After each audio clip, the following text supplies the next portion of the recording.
So You guys ready? About what, a quarter? Ready? Yeah. Ready? Like a million. Good evening. Welcome to the August 21st, 2018 Lawrence City Commission meeting. We'll start out with proclamations, but there are none, so we'll move on to the consent agenda. All matters listed below on the consent agenda are considered under one motion and will be enacted by one motion. There will be no separate discussion of those items. If discussion is desired, that item will be removed from the consent agenda and will be considered separately. Members of the public wishing to speak to an item that has been pulled off the consent agenda will be limited to 3 minutes for comments. So is there any member of the commission want anything pulled? No. Any member of the public would like to have an item pulled? Item 2, please. Any other? All right.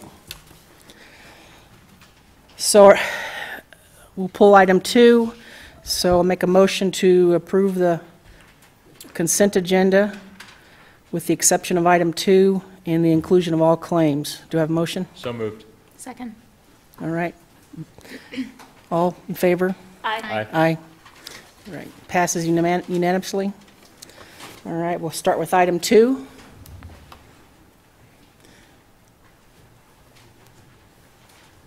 William McCauley, Prairie Park. Item number 2 is the Aviation Advisory Board meeting minutes from May of this year.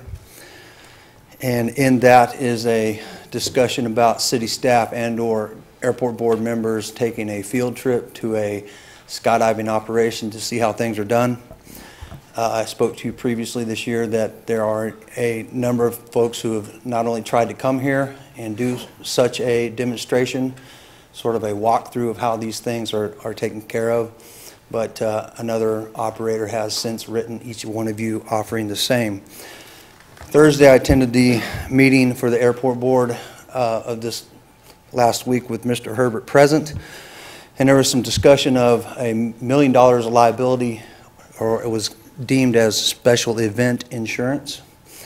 And I have a letter that I've sent each and every one of you prior, and I'd like to read that for the public record. It's from Falcon Insurance, which is one of the leading insurance companies offering drop zones insurance.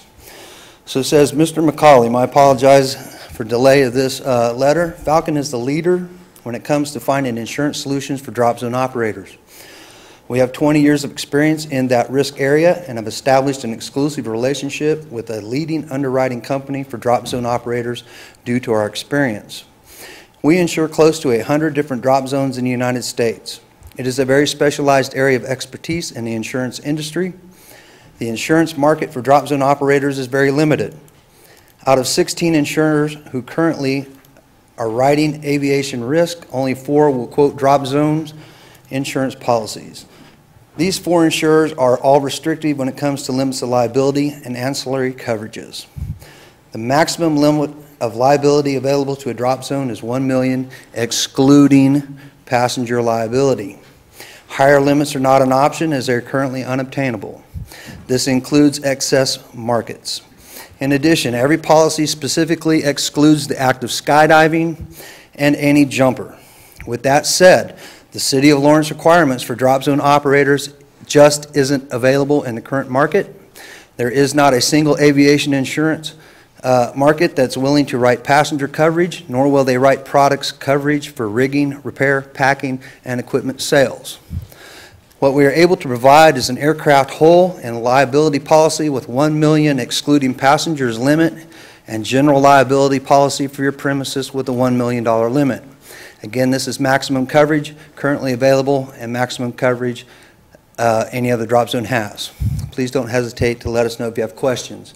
As a side note, that premises liability insurance, and I've asked to them to clarify this in writing for all of you, simply covers the parking lot and my office.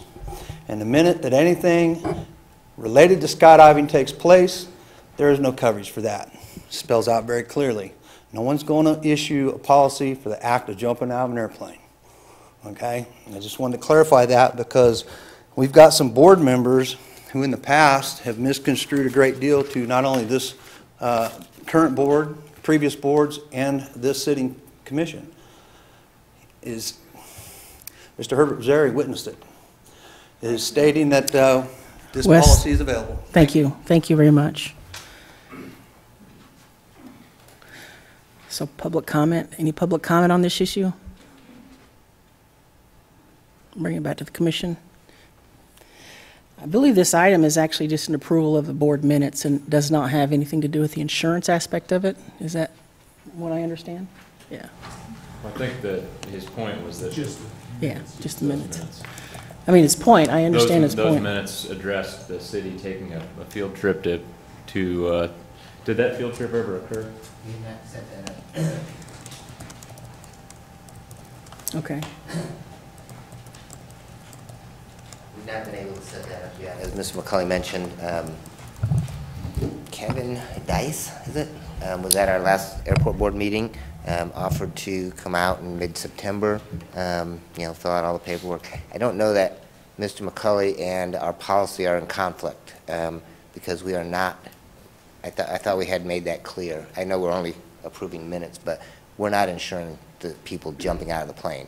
We're asking for the general liability coverage that a typical business would have, like he was talking about, the whole insurance and slip and fall or general liability insurance. We're not asking to insure the jumpers, because we found that out as well. Nobody will insure them. So anyway, that's beside the point, but no, we have not scheduled that. We thought that maybe since we've got it out on the internet now, we thought we'd have some inquiries on how they could do that, and we'd see firsthand how it works here at Lawrence. I think there's also something on the city manager's report regarding the application for that, as well as Yeah. insurance issues. Is that correct? Yeah. Yeah. So we can deal with it later. So any other comments? I'd entertain a motion. I move that we approve item number 2 on the consent agenda. Second. All in favor? Aye. Aye. Passes unanimously. All right, so we'll go on to public comment now. The public is allowed to speak to any items or issues except those scheduled on the consent agenda or regular agenda portions of the agenda. After first being recognized by the mayor, each person will be limited to 3 minutes for public comment. As a general practice, the commission will not discuss, debate these items, nor will the commission make decisions on items presented during this time. Rather, they will refer the items to staff for follow-up if necessary. Individuals are asked to come to the microphone, sign in, and state their name and address. Speakers should address all comments and questions to the commission. Thank you. So we'll start out with regular agenda item number 1. Should we have public comment first? Yeah, public comment. Oh, yeah, sorry about that. Public comment? Thank you.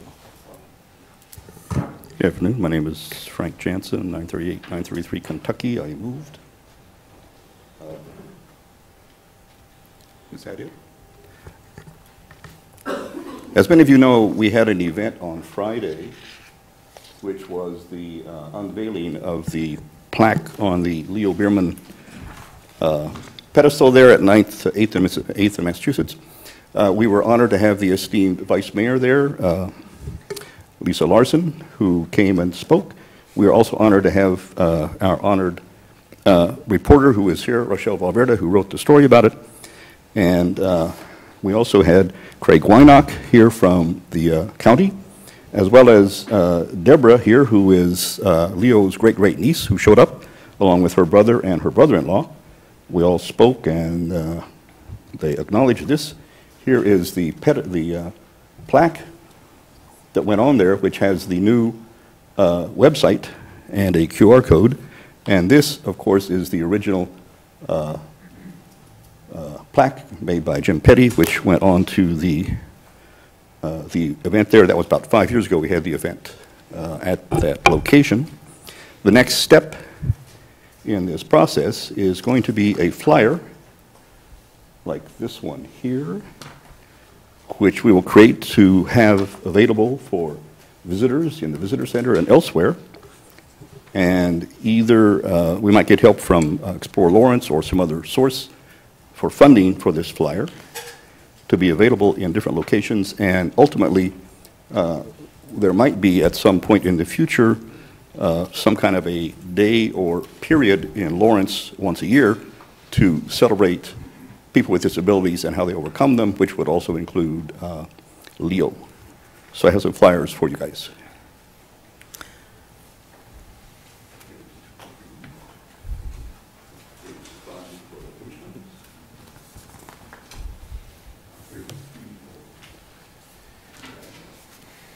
Thanks, Frank.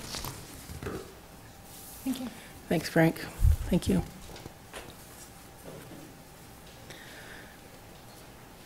Any other public comment? If you have extras, you can sit them on the back podium, Frank, for other people. My name's Katie Welsh, and Frank, that just shows you what one person can do. Frank, that was pretty much a one person. He wanted to honor Leo Behrman, and he really has, so kudos to Frank. My name's Katie Welsh, and I am representing tonight the NAACP and Kansas Appleseed and a whole bunch of people who are starting community conversations on race. And we're working with communities creating opportunity out of Kansas City, a nonprofit that's been around since the 1980s, working on social justice. Our first one is this Saturday at 10 a.m., 10 to 12 at the library. There'll be one for 4 months, only 2 hours, once a month. Yeah, you'll get a little uncomfortable. This group has been leading these conversations about race in Topeka, Sedalia, Liberty, all over Kansas City, Omaha, Missouri. They're making progress, they're opening doors, and people who might not usually talk to each other are talking to each other. So everyone is invited. It's at the public library, 10 a.m. Saturday morning. There'll be treats, and we promise to get you out of there by 12 o'clock. So I guess I'll do what Frank did.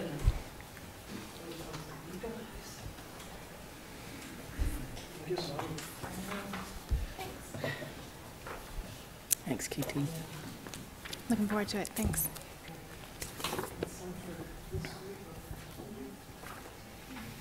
And then I'll leave some in the back. Thank you. Thank you, KT. Any other public comments?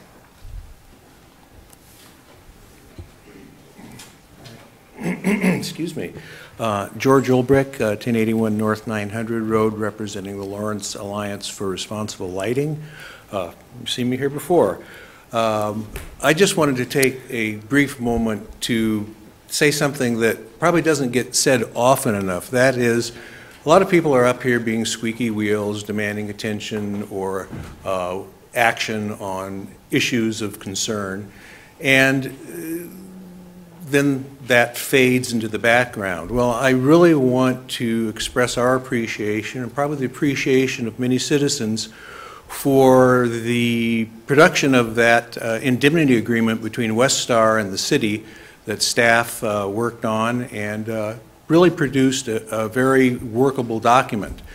The only other thing I wanted to point out is that at the February meeting where this was on the agenda, I believe it was Commissioner Herbert directed staff to come up with an ordinance to cover those streetlights owned by the city, which is still forthcoming, and it's granted a smaller proportion of lights, and it probably won't be something that one will notice the minute they walk out the door, but as a element of future planning, I think it's very important to address this as well, and I just don't want that to fall through the cracks, despite the great success we had with the indemnity agreement. So that's really all I have to say. Thank you. Thanks, George.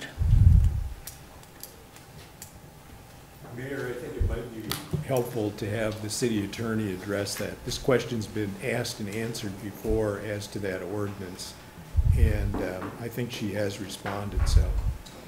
Right. When this matter came back to the commission on May 15th, we had an opinion by an expert attorney that had knowledge of the KCC and how the tariffs work, and it is the opinion of our department as well as that expert that that we are without authority to pass such an ordinance. So when we brought this matter back to the commission on the 15th, our resolution was to try to achieve the commission's goal without the ordinance. So we will not be bringing an ordinance forward because we do not think it is lawful and would be upheld or even enforceable.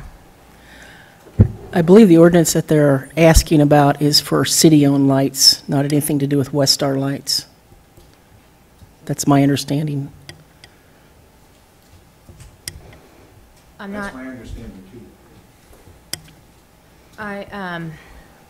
I'm not sure that it would require an ordinance if the city wanted to put certain bulbs in its own lights. But we can take, I can review that matter. Okay, I'd appreciate it. Thanks. Sounds like a policy discussion. Yeah, that's fine. Code.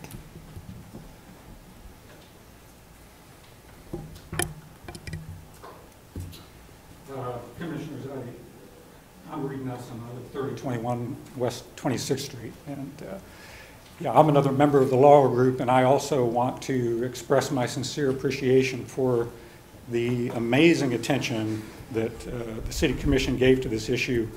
I was amazed, and we were all very, very appreciative, and still are, frankly, regardless of what happens in the future with this. I think it's a very positive step forward. This was the February, Commissioner Herbert's request was that an ordinance include the city-owned streetlights. I pulled that from the video. I do think, I actually think this is still an important issue. A quarter of the streetlights are owned by the city, and you have appropriately requested that Westar change their practice, and they appropriately have responded and said, yeah, we'll do that. So I think it only makes sense to go ahead and have our own changed in exactly the same way. Commissioner Herbert's, this is the most conservative possible thing you could do because most of them have already been retrofitted, right? So it won't cost anything. It's a conservative, but it's your policy. I think it's an important policy, and as the city expands out into sensitive areas, particularly the Baker Wetlands, these things continue to come out, quite frankly, to support your decision. Both environmental problems with those lights, but also medical. Dr. Paul, the medical doctor that testified before you, sent me an article after this one, this summer, again supporting studies, and that one had to do with health problems with the light. So, it continues to be supported, and I think it's an important policy decision.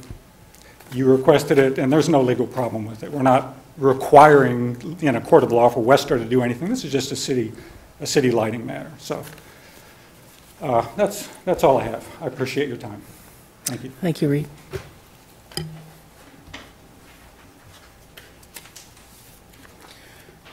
Any other public comment?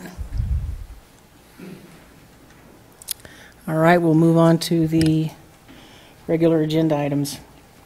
Item number 1, consider authorizing the following transportation alternatives grant applications: 6th Street and the Shared Youth Path, the Lawrence Loop, and Safe Routes to School Phase 2.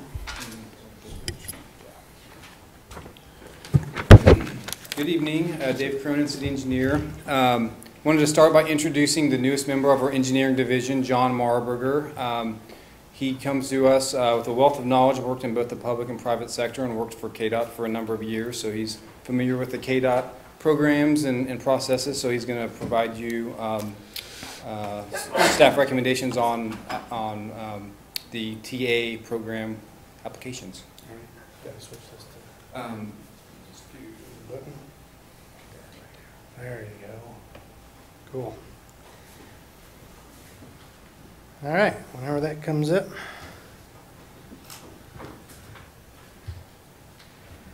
Basically, just a real quick overview of the program. The city's submitted for these grants previously. There's a pot of money, about $7 million available for the state, not including KC Metro or Wichita, so that's kind of like everybody else.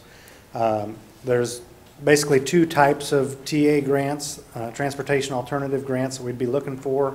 One would be the Safe Routes to School, which we've been successful in winning in the past, and those grants are limited to a maximum $400,000 from KDOT with a 20% match plus utilities and engineering, et cetera, from the city. And then the non-Safe Routes to School, which would be like your regular bike ped projects. There's no cap on those monies. Obviously, there's a cap on the size of their pot of money. But it's again, it's an 80-20 match. The city pays all the engineering and the right-of-way and utility, kind of the extra costs. So we did present to the Transportation Commission and came out of that meeting with this list of 3 projects. And I've ordered them in the list that they came out of the Transportation Commission.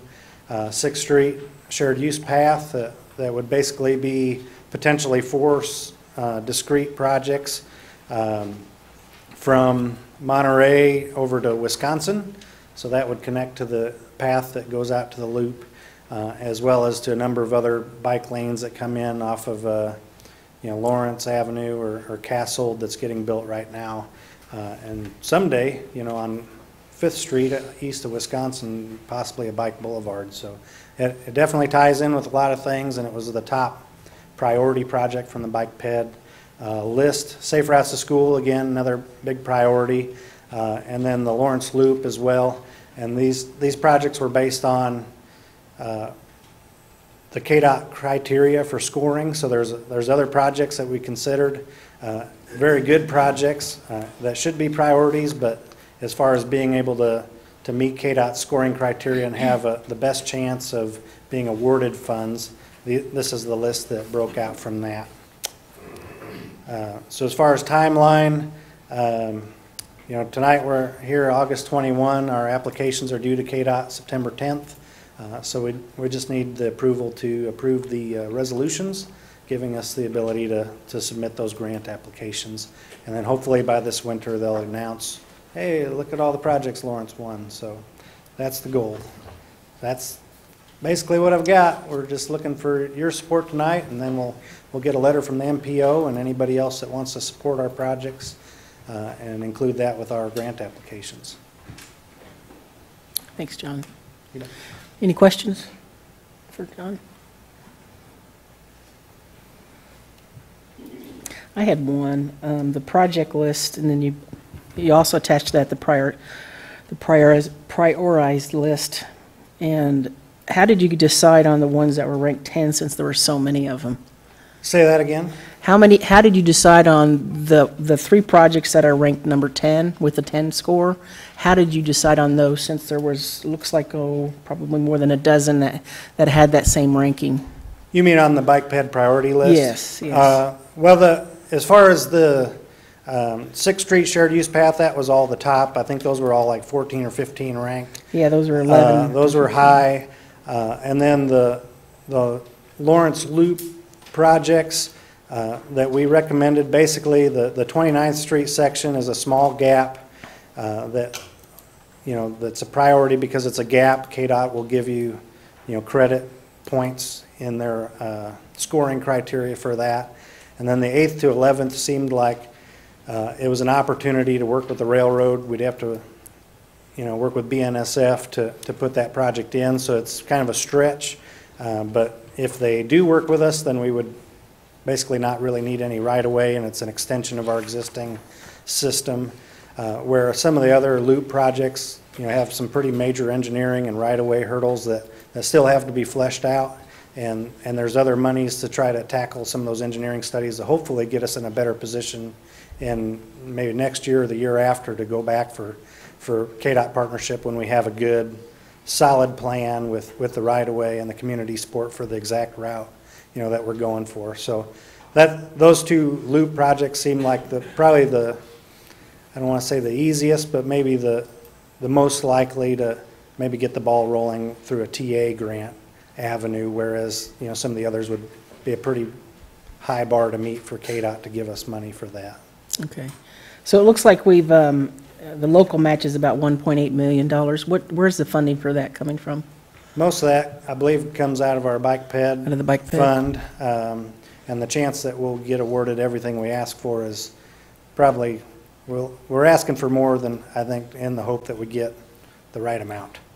If that makes sense. Yeah, sure it does. Thanks, John. All right. Thank you. Any other Do you questions? have a general kind of percentage of how much of Safe Routes to Schools needs to be completed after this list? I don't think we do have an answer on that. I'm getting head shakes from the peanut gallery. Okay. Just curious how far along we are and years, how many years in the future we think it'll take to get completed. And I'm reminded of the person that lives near you, actually, where Riverview crosses Castle, right around 4th Street or so, crossing Castle to get down to Deerfield, that was kind of a concern. They were thinking about a traffic stop signal for pedestrians. So I'm curious if there's like a list of future Safe Routes to Schools projects that perhaps you can just send me. I know we have the priority list, and I think Amanda's attached, like, this is Safe Routes eligible, or this is, CDBG eligible, so. Yeah, my vote tonight isn't contingent on me receiving that list. I just need to be reminded of where we're at overall in the master project, you might say. Yeah, we'll make a note. Okay, thank you. All right. Jessica. Did you have something to say, Jessica? I was just going to tell Leslie, we'd be happy to provide you that list. We have it as part of what the Transportation Commission prioritized as all of the pedestrian gaps, and the ones that are on safe routes are marked. Have we been collaborating well with KU on any kind of walking paths through KU? I'm thinking of particular, behind the police, the KU security building they have at 15th and Crestline, and then they have the Forge, and then the Windmill, and I can't think of the name of that road. I think it's Westbrook. And that almost connects to the gosh, what's the name of that street that has the buffalo in front of it on 23rd Street and Lawrence? Mulholland, thank you. Is there any plans at all to work with them to kind of connect that neighborhood with KU? As part of our bikeway plan, we have alignments that go through those sections. It's part of the plan. It's also, some of that's recognized in the KU bike plan. Oh, good. Of course, they don't have dedicated funding for bicycle and pedestrian infrastructure, so often they only develop their bicycle and pedestrian infrastructure as they develop buildings. Right. And so it will really be in their long-range master plan to see kind of what the timeline is for that. But I think there's continued conversations of recognizing that KU is in the center of our community, and eventually there are going to be sections that we have to cross their property to make the network work. So we are working with them for future projects then, and especially apparently for that area. We serve on their, like an advisory function on their KU Bicycle Advisory Committee and work with their campus planners. Excellent. Thank you. Thanks, Jessica. Any other questions for? Nope. We'll open it up for public comment.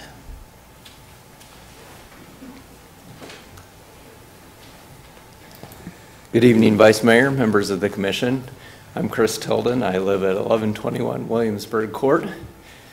I've appeared before you wearing many hats in the past. I am here this evening wearing my newest hat, I guess, and that is a member of the board of the Friends of Lawrence Area Trails. And primarily want to speak to our appreciation of the process. I'm going to give a very abridged history speaking to that process.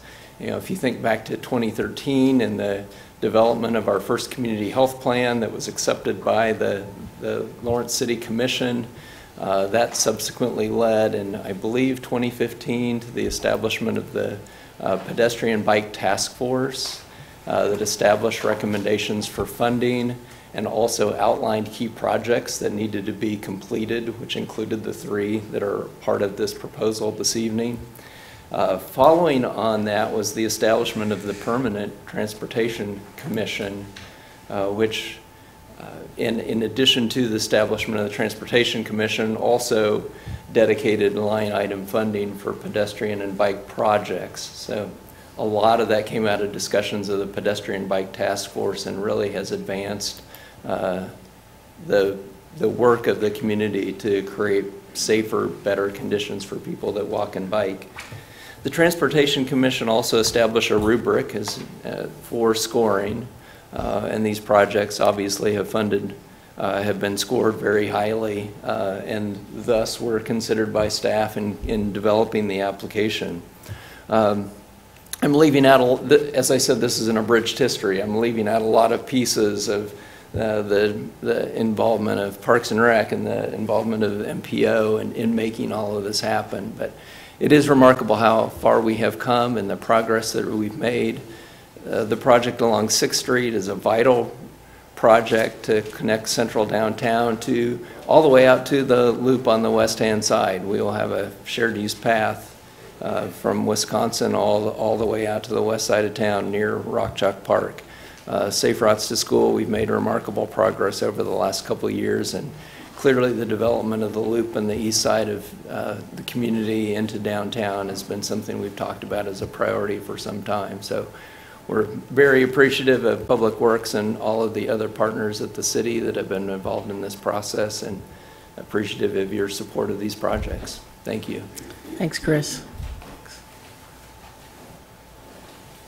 Any other public comment on this item? All right, we'll bring it back to the commission. Well, like I was saying, you know, my vote obviously is not contingent on just getting more information, but I do think it's good that we celebrate our successes that we've had in 3 years, because we have done a lot with Safe Routes to Schools. And other bike projects, too. Anything? No, I appreciate the thoughtfulness. Hmm? I appreciate the thoughtfulness in getting these here. Yeah, I like the idea that we have a prioritized list. We've scored that list, and now we're actually working through that list. So I think I really appreciate staff working on that in that manner. So, if there's no more. Make a motion that we authorize staff to submit transportation alternative grant applications and adopt resolution number 7258, resolution number 7260, and resolution number 7259. Second. All in favor? Aye. Aye. Passes unanimously. All right, item number 2 on the regular agenda. Consider authorizing the city manager to execute a contract for professional consulting services with Housel Levine Associates to complete the downtown master plan, and consider adopting a resolution establishing a steering committee.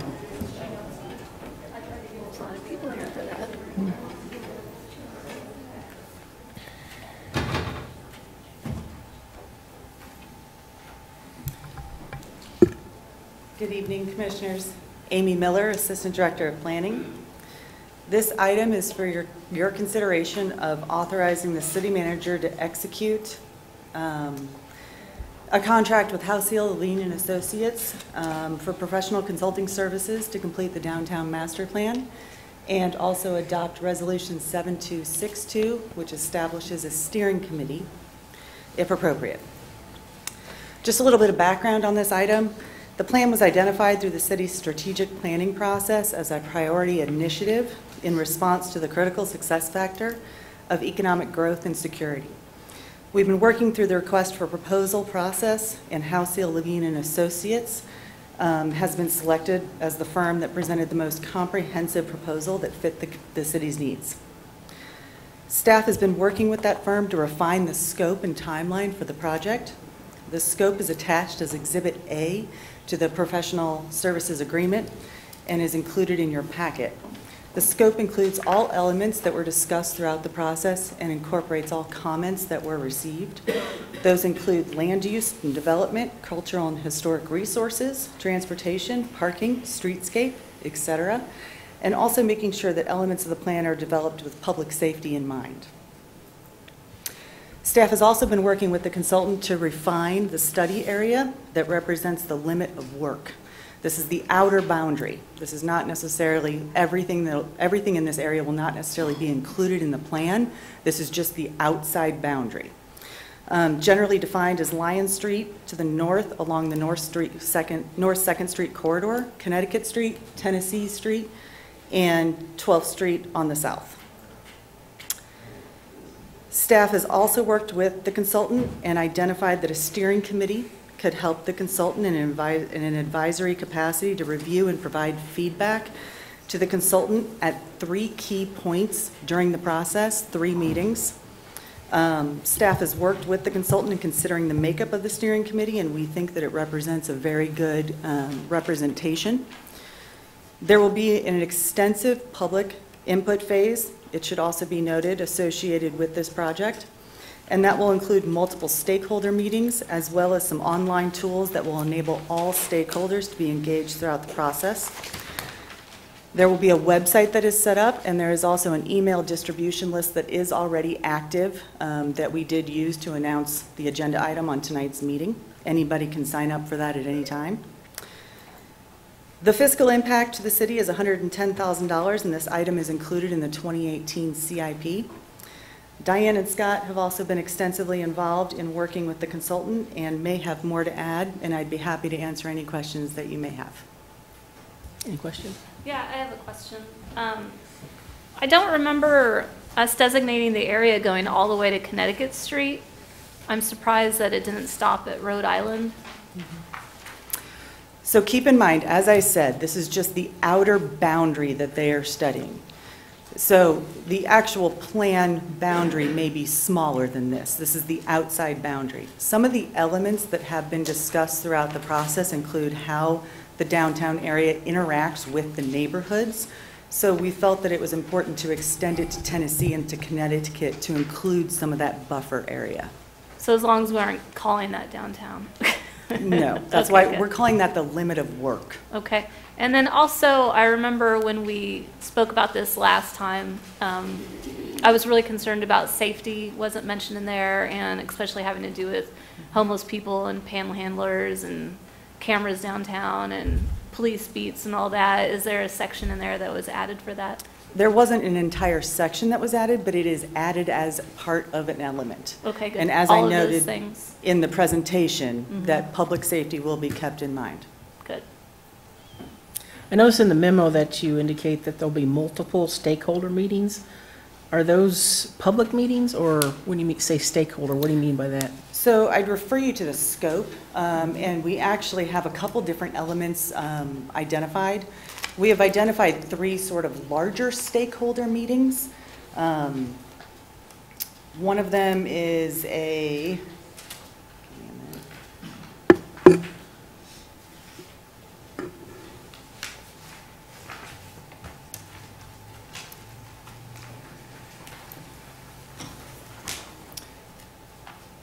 one of them will be a general community workshop.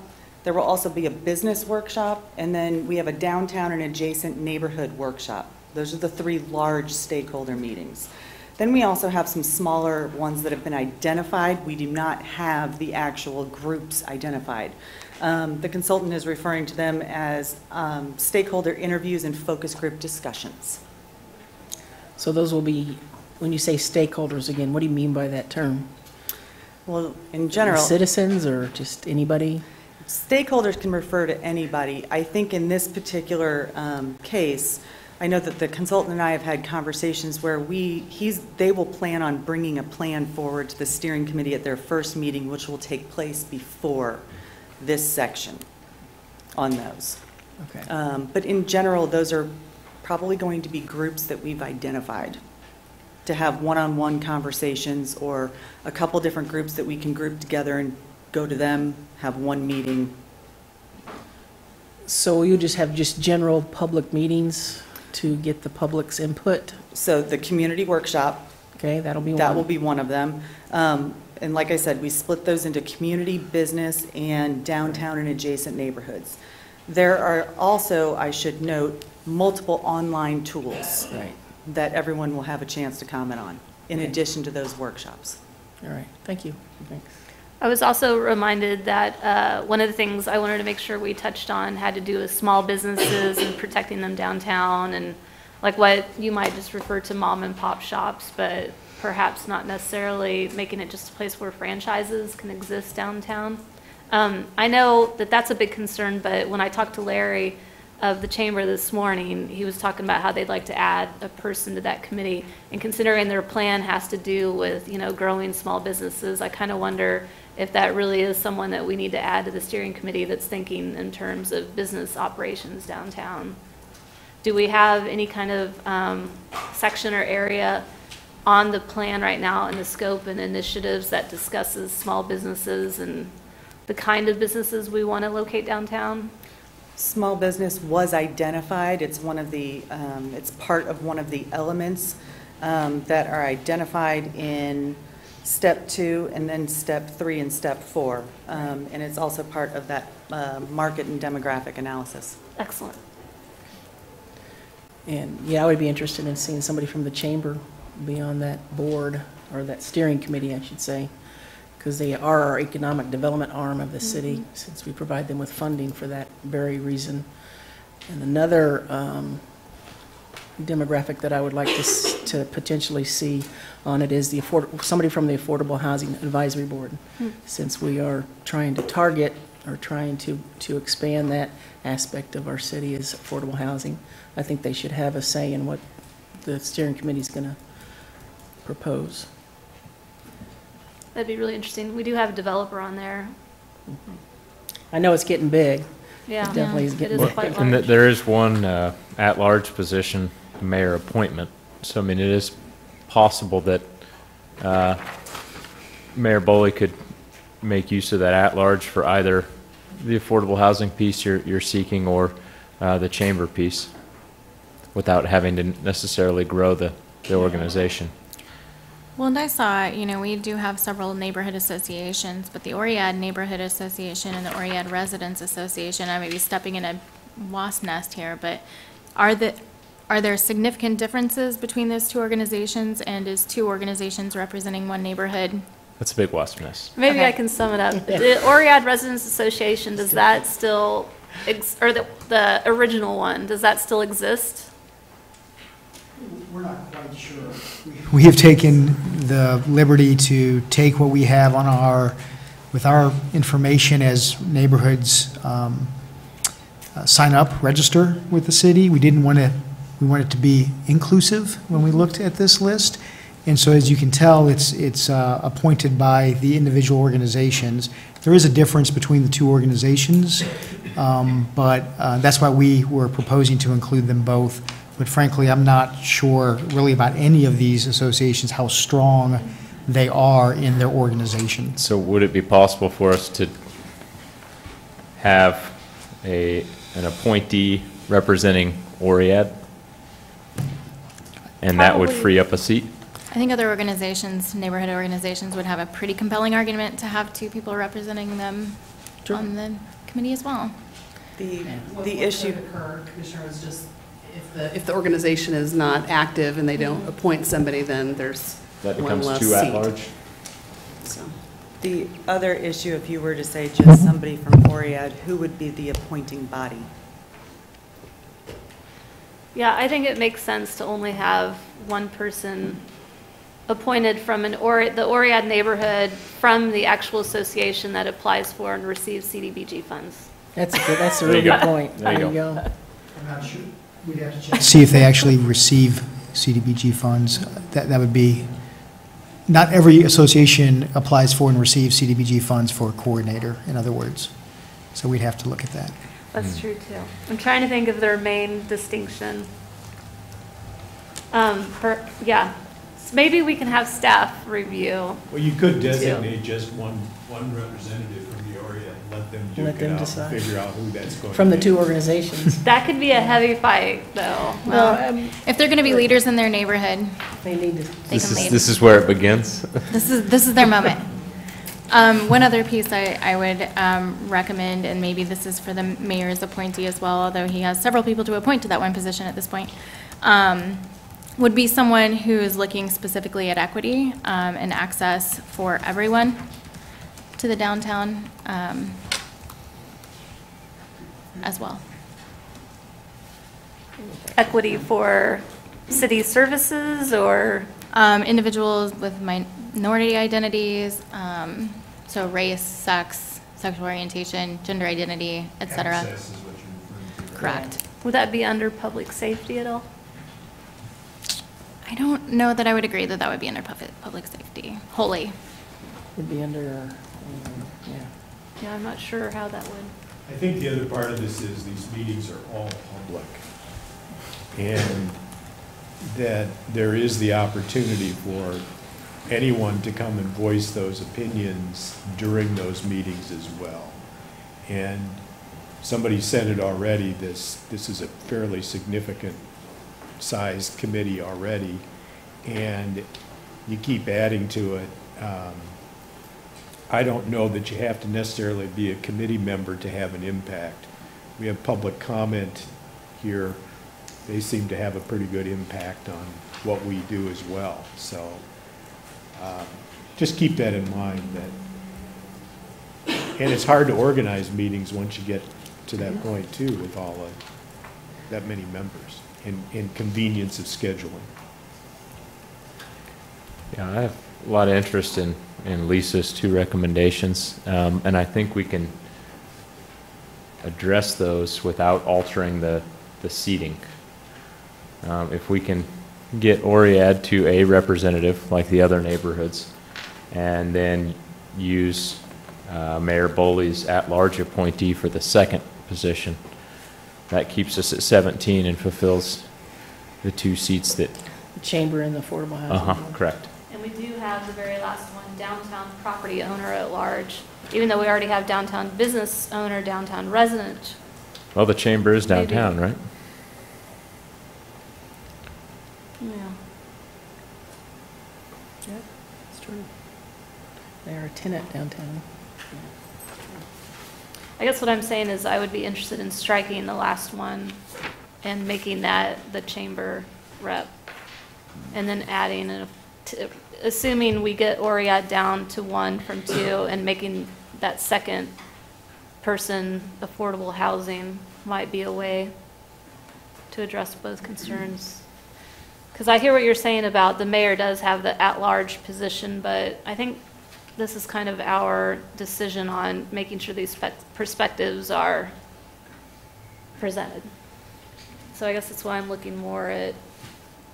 Well, and we can ultimately push, I mean, while Mayor Boley gets the pick, his pick requires consent of the commission. So, I mean, not that I'm actively saying we bully him into a pick, but... Yeah, that's why it's just easier to label the seat, avoids future fights. I think that'd be a good idea.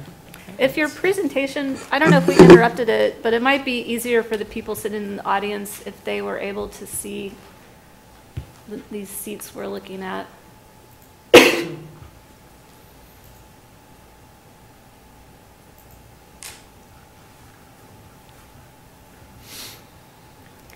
But I do feel like those are two voices that are missing. They don't all fit on one page. There's so That's many. your first sign that there's... So the last one, Yeah. because if someone looks at the last 3, really that's where you start to see, okay, it's just like 3, 4 we're positions. we're kind of getting a little in the weeds with the third one, I think. I feel like that's why that one's safe, and perhaps making that the chamber rep. I would be fine with that. And then- There's 4, really, there's Downtown Lawrence, Inc., so that's represents business. And then you got a business owner as well as, or a tenant, and then the residential owner or a tenant. Yeah. But I don't know that property owners are addressed by any of these others. I almost think that the business owner and DLI is likely to overlap more than that. I think it'd be good if in public comment, since they're both here, if they let us know what they feel like they might overlap with, and might be good to. That's a good idea. And- Yeah, you want to go to public comment? If I may suggest something to think about, is you could also say downtown business or property owner / tenant, and combine those into one as an option. And then that does give the mayor flexibility. Get everyone to use their mics. Some of us are struggling to hear. Can you hear me? Thank you. Am I too far away from mine? Okay. Well, let's open it up to public comment at this time.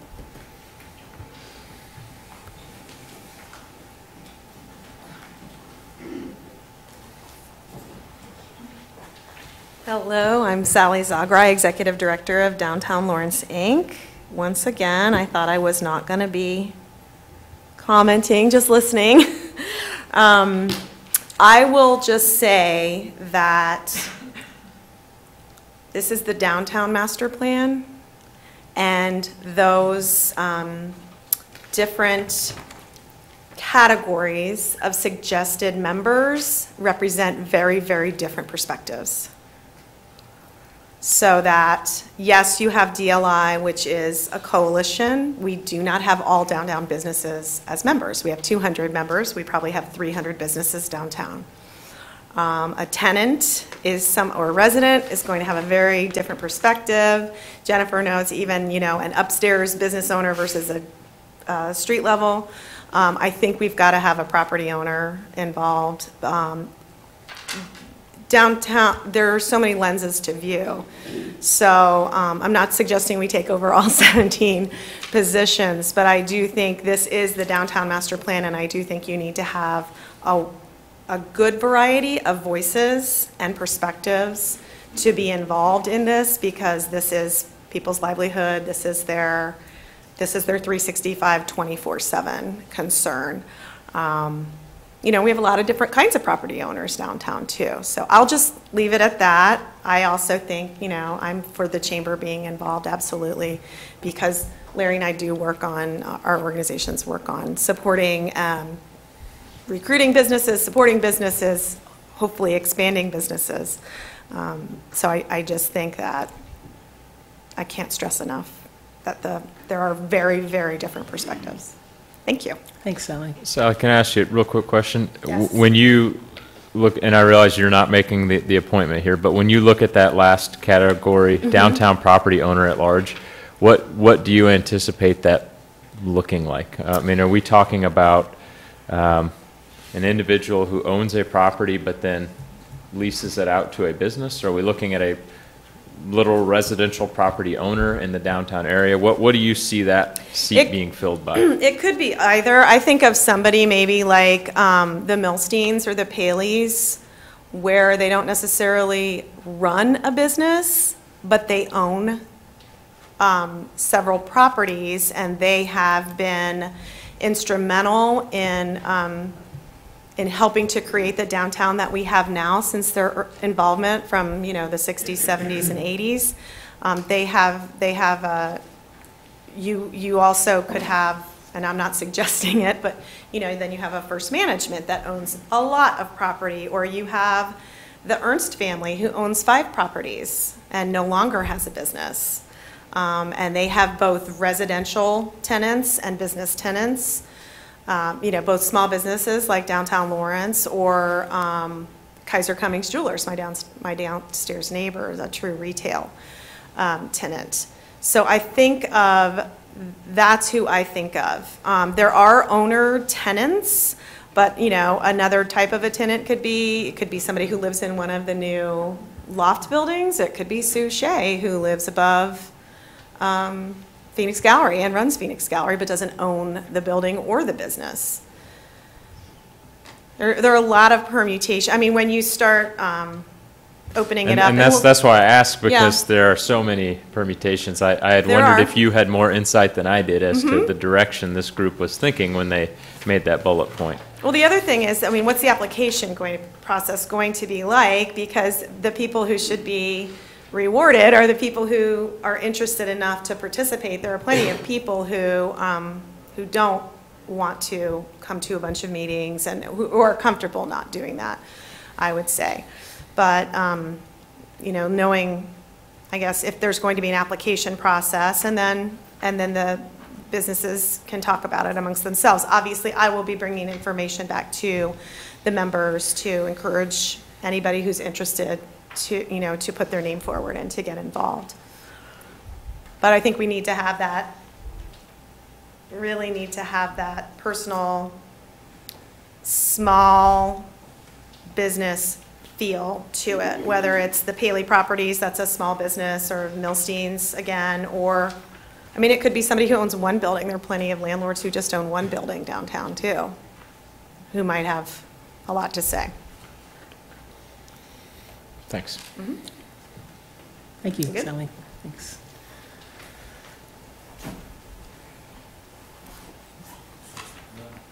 Good evening. I'm Larry McElwain. I'm the president of the Lawrence Chamber of Commerce.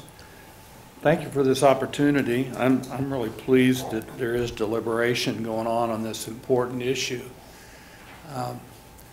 We think it was an oversight in not looking at the chamber as on that first list of 17, because all day, every day, our job is our top priority via our strategic plan is business retention and expansion, creating jobs, creating successful businesses. That's what we do every day. That's our top priority. We're not flying all over the country trying to bring in large employers. We're trying to take care of what we have here. So we think we have a stake in downtown Lawrence. It is, in many cases, the main attraction for Lawrence. When people talk to us out around the state of Kansas and in the region, they want to tell us about how great our downtown is. And we just would leave it up to you to choose how you want to do this, but whether you want to replace someone that's already there or add, my suggestion to the commissioners that I visited with was to add another category. I understand the size, I understand the complexity, but not all the people are going to be able to get to every meeting anyway. We will, because we think it's very important for downtown. We think it's very important for the business community. And a lot of what we do is more than just the business community. It's for the people of Lawrence, creating jobs, creating opportunities for people to have jobs and have meaningful jobs. So again, we're not specifically saying one way or the other, although I mentioned to the 3 commissioners that I visited with, we've talked to all 5 of the commissioners. Basically, we would hope that another slot would be created. We will be engaged. We will be here. We would probably recommend somebody from our staff in the economic development side of things, like a Steve Kelly, who every day, all day, he's working on creating jobs for the people that live here. And that's our main thing. So we believe in your judgment on this. We'll live with however you decide to do this, but we think we should be at the table, and we hope to be. Thank you. I'll answer any questions you might have. Thank you. Other public comment on this item? Hi, I'm Chris Flowers. I'm at 2628 Ridge Court, and I just heard mention of panhandling earlier, and I just want to make sure that you guys don't get rid of the street performers, because that's one of my favorite things when I come downtown is listening to someone play like a guitar or singing, or I've seen someone doing magic acts before, so that's all. Thank you. Thanks, Chris. Any other public comment? All right, we'll bring it back to the commission. Not looking to get rid of buskers. No, not in the long shot. I did see one other potential combination that we could do, and that's we have 2 slots, one for an architect, one for developer. Would it make sense to have architect / developer? I mean, those are 2 entirely different positions, but. What was the thinking, Scott, on having those 2 separate? Well, I think just that they come from different perspectives, an architect's eye for the urban environment physically, and then the developer's perspective of how to get projects built and the perspective of the developer's issues. Again, as was noted here, there's a wide range of various perspectives, and you start drilling down and you get variations on every one of those, but that was our thought. Well, HRC has 3 architects on it. They do have architects by design. 3 that are required? I don't recall exactly how many, but there are at least 1 member required of that board. I'm trying to remember the ARC. That's 3 members? It's 3. That's It's a a subcommittee subgroup. of HRC. Correct. Will you explain what that is for Lisa? Well, it's a subcommittee of the HRC that looks at the specific design details and building materials and issues like that specific to the design. I guess where I'm going with that is I wonder if the HRC that could specifically be an architect from HRC then. So I don't know. I'm just thinking of creative ways to squeeze. You could design it in that fashion. if we're only talking, one more member, we're already at 17, so maybe 18 won't break the back. And I really do think the doubling of Oriad is low-hanging fruit. I mean, I really think that there's, regardless of whether that ends up being the neighborhood association or the residents association, I really think there ought to be one. Correct. Yeah, I think we're already in agreement on squeezing that one. So we're down to 16 already. So if we had a chamber rep and an Affordable Housing Board rep, that would put it back up to 18. Does that make sense? Yeah.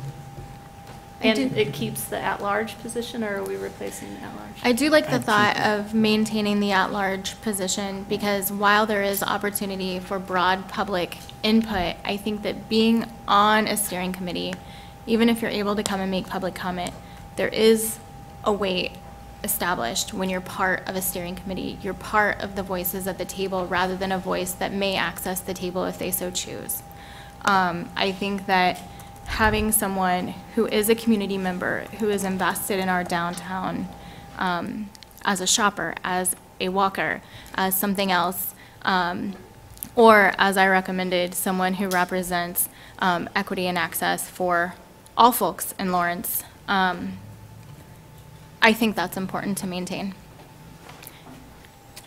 Yeah, I would agree. I think that's, so we're going to, my understanding is, combine the Oriad Neighborhood and the Oriad Residents Association into one position and add the rep from the chamber as well as a representative from the Affordable Housing Board. Is that correct? Yep. Is that good enough direction there on that? We're presuming that the chamber rep, as appointed by the Chamber Board of Directors, and the Affordable Housing Advisory Board from the Affordable Housing Advisory Board. Correct, yes. And the Oriad one. I think we just, as part of the motion, we just leave that up to staff to We can add that in there. make the best decision based on the current standing of both organizations. Very good. Okay. All right. So do I have a I think I motion? can make that motion Can you make a possibly. motion? Let's see what. I would move we authorize the city manager to execute a contract for professional consulting services with Halcyon Levine Associates to complete the downtown master plan and adopt resolution 7262 with the changes as noted, establishing a steering committee. All in favor? Second. Oh, sorry. All in favor? Aye. Aye. Aye. It passes unanimously. Okay, item number 3. Consider the following items related to the police facility Phase 1 project.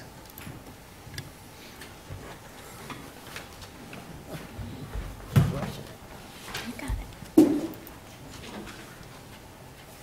evening, Commissioners. Melinda Harder, Assistant Director of Utilities and the Project Manager for the Police Facility Project. I'm here today with potential award of a design services agreement. I'm just going to highlight some of the items in the memo on the selection process, the fee and scope that was negotiated, and go through some of that. So first I wanted to just briefly recap the selection process that was used. An RFP was sent out in early June, and we received 4 proposals back as part of that RFP. I've listed the firms here that submitted proposals. We had a 6-member selection committee that scored these proposals based on several different categories. The first component was a blind evaluation, so it was a total of 6 to 8 pages where there was no identifier of the consultant that submitted, so no logos, names, or names of clients that they've had in the past, and we scored them based on their execution methodology, the risks that they identified, and then there was a value assessment piece where they could identify some additional value that their team would bring to the project if they were selected. So that added up to 40 points of the total 100-point possible here. And then there was a cost proposal component that was 10% of the total points, and then past performance surveys Both of those were evaluated numerically, so just strictly based on the numbers that were presented. After the blind component was complete, the 6-member selection evaluation committee got together and looked at past performance surveys. So at that point, we were able to see some of those past projects that those firms had performed, how they teamed together, what were some of those unique features. There were some, pictures and things like that of the facilities they had designed. And so that was 5 points of the 100 points. And so that was the narratives of the related experience, And then at that point, we looked at all of the scores and where they stood. We still had not seen where the cost lied, but we used Dr. Lyons to tally those up, and he kind of let us know where the points were at. There was a distinction between the first 2 firms that submitted and the last 2, a significant breaking point. So we invited and shortlisted the top 2 firms to come in for interviews. During that time, we interviewed, the individuals that were identified in the RFP. And so we interviewed the design architect, the project architect, the MEP designers, that's mechanical, electrical, and plumbing, and the civil engineer. So this is a little bit different where we didn't have them come in and give us a presentation. We interviewed them like a job interview. So they came into our panel of 6 evaluators, sat across the table, and answered a series of questions as though they were interviewing for the job one-on-one.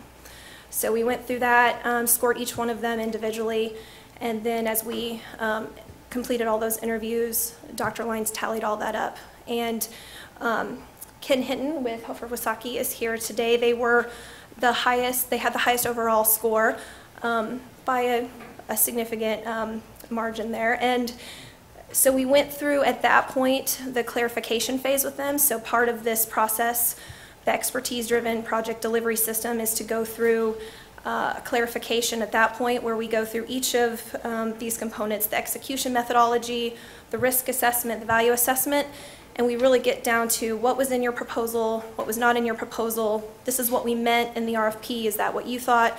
And we get everything laid out there. Was there anything missing from the scope? What would that mean to put that back in? Clarified number of visits, what kind of schedule are we looking at, all of those items. So we went through that. You'll see that there was a clarification document attached to the agreement that has been signed. We've negotiated that agreement, reviewed with legal, and all of that is attached so that documentation of what we all said, we were on the same page with, is part of that agreement. And then the last component of this, it goes beyond procurement. During award, we look at the performance metrics for the team as well. So we have weekly risk reports that if there are issues identified, any component within the project is identified as a risk.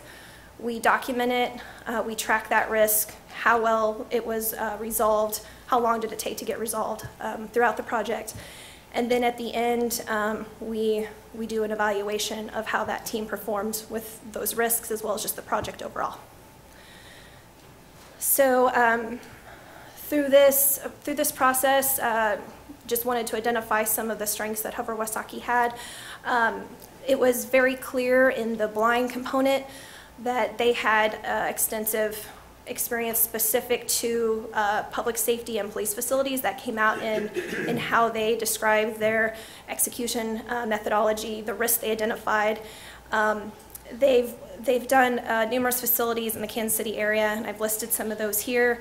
The Lewa Justice Center, Overland Park Dispatch, Shawnee Justice Center, as well as several facilities for KCMO. When we went through the clarification phase with them, some of these fees were identified in the proposal.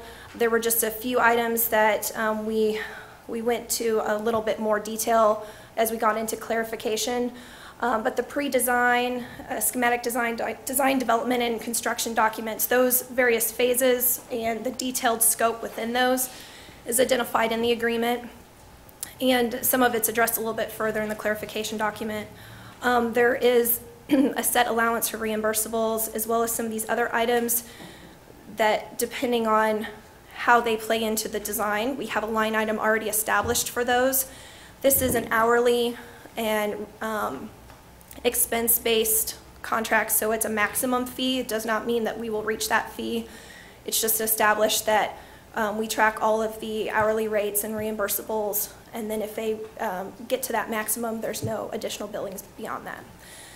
So we compared the negotiated fee, and the asterisks listed there are those items that would be considered part of basic services as identified in the city's architectural engineering design fee guidelines. So some projects go up a little bit further beyond, and so those are not identified as basic when we compare past projects and where fees lie. So looking at just the basic fees, we were at 6.8% of the construction budget, which is lower than 6.99%, which is where the fee curve flattens out for projects over $5 million. So we were below that guideline. And identified here the $18.5 million project budget was established. It was authorized in that bond resolution from September of 2017. So I broke down the $18.5 million to identify the budget here. So about 1.35 is the budget for design phase services. Then we have $650,000 set aside for those future construction phase services. That's construction administration, reviewing material submittals, inspection, all of those things that would happen during construction, as well as if we have any direct purchases of equipment, that would all fall under that $650,000. Did establish a contingency and then of $500,000, and then construction was established to have a budget of $16 million. So that's what was issued in the RFP for the design teams to respond to, would be a guaranteed max price, a GMP of $16 million. So the construction manager at risk, that contract would include that $16 million total.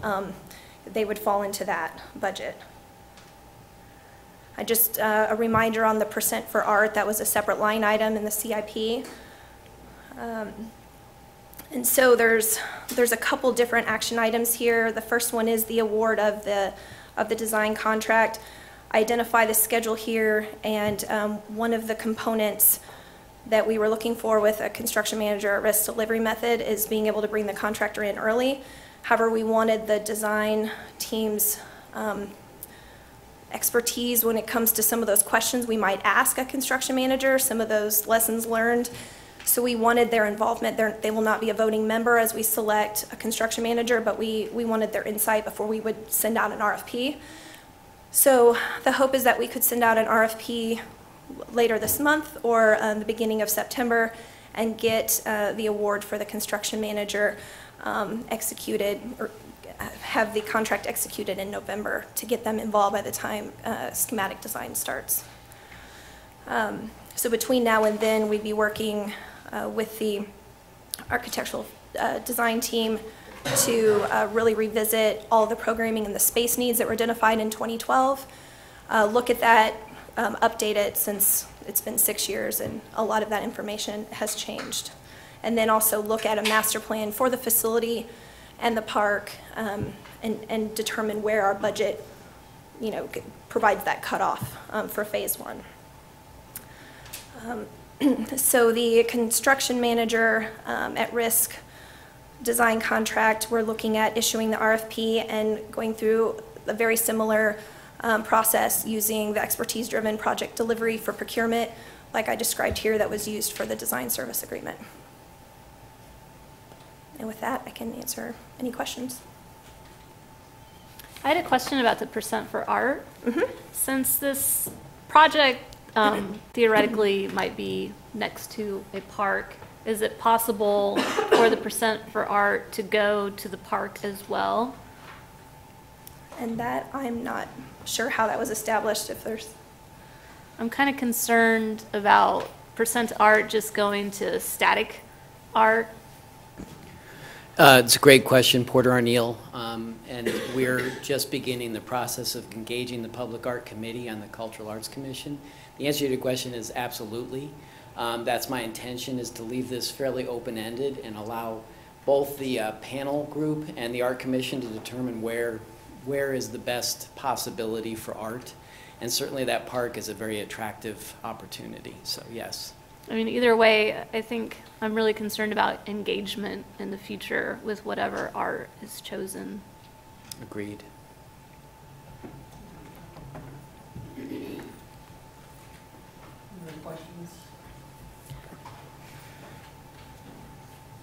Right now? Nope.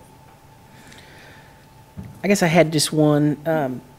From our May 7th meeting, you had, a memo was put out regarding what would be the priorities for Phase 1, and I'm assuming that's still part of the list that you're looking at, or that's the list that you're looking at for what's going to go into this Phase 1 project, is that right? Yes, and they're really, when they put the master plan together, they're looking at everything holistically. And then the first priority is, of course, all those functions that are currently at the LEC downtown, to be able to move those divisions out of that building. The next high priority would be administration in that new building, and then going on down the list. But a lot of that will also depend on adjacencies and layout of what makes sense for Phase 1 versus Phase 2. We don't want to create a situation where when you start to add on to the building or add additional buildings, on this campus, that you run into issues of, if this would have just been placed in a different location, or if we would have done this in Phase 1, it would have saved money or been more efficient for the use of the building. So we'll look at all of that as well. Okay, because I noticed on this list from May 7th that it included many items in Phase 1 that were not necessarily at the LEC. Correct, especially those that were listed as Phase 1, Priority 2. Well, there was actually several in priority, one like the Office of the Chief. That's part of the administration, and so the thought is with the budget, we can likely get administration in there, and it's a smaller footprint than some of those other areas. And detectives, you've got that on the list, to put detectives there. Detectives is the next priority after you move out of LEC, and administration's, a small area to be able to get into that building. Investigations is the big kicker, because what we were looking at with the space needs before, I think it identified around 7,000 square feet is what would be needed 20 years out. So that is a significant square footage, and it's really looking at if we could get that in there, it makes sense to try to have investigations and patrol in the same location. There's a lot of efficiencies there. However, it's all based on the budget and what would need to be given up to get that in there. And so all of that would be looked at. Okay. I do have one question. On the evaluation categories where points were assessed, and this may be included in value assessment, I'm not entirely sure what that represents, but is there any points assigned for companies that specifically are Lawrence-based companies? In other words, is any value given in the selection process to the fact that companies are going to be receiving Lawrence taxpayer money actually operate their business within the city of Lawrence? That's a good point. That would have come out about whenever we looked at narratives of related experience or when we interviewed the team, because the execution risk and value were all blind. So it really looked at just their expertise, and they could not give anything that identified that. And it wouldn't have been determined as part of that numerical calculation for a past performance survey or a cost proposal. Okay. So it played into those other two components as part of that 45% that would have been considered. Commissioner, I'll just add that would be congruent with our purchasing policy, that there's not any local preference requirement as it relates to professional services. Right. Were there any Lawrence firms that There were submitted? two of the four. Two of the four. But it was a blind draw, right? Yeah, the blind part of it is. Right. And I understand that, and I understand the importance. It's just, there is a value to spending Lawrence citizens' money within Lawrence companies when possible. Absolutely. Yes, and one of those two moved on to interviews. So the budget description that you have in the memo, the total project budget of 18.5, is that a hard number? Hard number, we're definitely not going over 18.5, if that's, yes. The bond resolution was written for up to that amount, and we will not be going over. Okay, all right, thank you. So I was looking at the agreement, which is wieldy. So I'll be the first to admit some of it might have been a little complex for me. But I was looking at Article 4 additional services on page 13. And I saw that, let me find it, extensive environmentally responsible design. Where is it? It's on here. Here we go. 4.1.24 is an additional service, which, you know, I'm wondering to what extent are we committing to environmentally responsible design, including alternative energy with a park? We have lots of opportunity for green space, for solar, for, you know, LEED certification, et cetera. And I understand that comes with extra cost up front. And ultimately, that might be to our benefit. So I'm just curious to what extent. And then in these, and I'll go ahead and ask my second question too, because it's to this list. So it's additional. So that would be in addition to the amount that we agreed on, the max amount with them. Okay. And then the second one was the telecommunication data design. Guessing there's a lot of that with this facility. So are we already committing to additional fees associated with this beyond the agreement? So what's identified in the agreement for telecom and security design is $32,000. So we have a line item that if they take this to that step where they create the specifications and the detailed drawings of that, those components, instead of just identifying the basic, which was, I believe, just, you know, outlet locations, then there was that $32,000 line item. So it's available there for us to use if we get to that point and we need that higher level versus going out and trying to search for the right word, a performance spec where you say, this is what I want it to do. Now the firm that's coming in to provide the equipment puts together the design for you. You see that a lot with like irrigation design, things like that. So we do have a line item for here. It's identified as additional because it's listed as additional service in our clarification document. The extensive environmental responsible design, we went back and forth a little bit during negotiations on this, but the reason it says additional is on the next page in 4.31. It identifies 4.313 that some of what those alternatives are the unique system designs, in-depth material research, energy modeling, and LEED certification. All of that is not included in the scope, and so they didn't want to say all of that was part of the basic. We did identify in the RFP that one of the goals that was not specifically mentioned was to get LEED certification, but during clarification, the intent is to go down a LEED checklist, and even though we won't get, go through the additional cost for a certification, we're going to look at all those components that you would look at in a LEED design, similar to what we did on the Wakarusa Wastewater Treatment Plant Administration Building. It was designed to be LEED. And then when we had the alternative bid options, we took out the cost for getting it certified and some of the requirements, paperwork requirements that LEED had for that in order to save, it was a little over $100,000 at the time for that building to make it LEED certified. So we're trying to get those elements in, but without the paper that says, however, if that's a desire of the commission, we could go back and look at that, but that was the intent when we put out the RFP. So I'm hearing that they would design according to LEED standards. The only difference would be that we wouldn't file paperwork, but if we want them to design to LEED standards, it would cost us extra if we wanted to certify?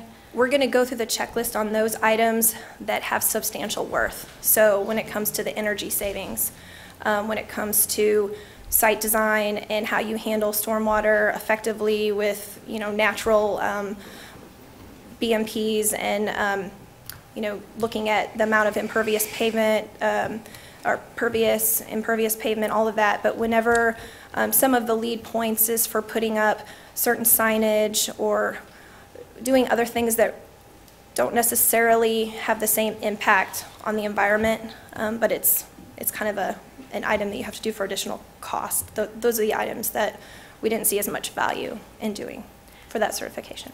And I guess I have mixed feelings about that because I would like to see us move toward having LEED certification, not LEED standards for ourselves, because I would like for us to be an example of how we would like developers to proceed in our community as well, particularly if they're asking for incentives. And I acknowledge that's only my opinion and not the other commissioners who are here necessarily, but that is something that I have as a priority, and I think that in order to ask it of others, we have to do it ourselves. I'd like to jump in on that conversation.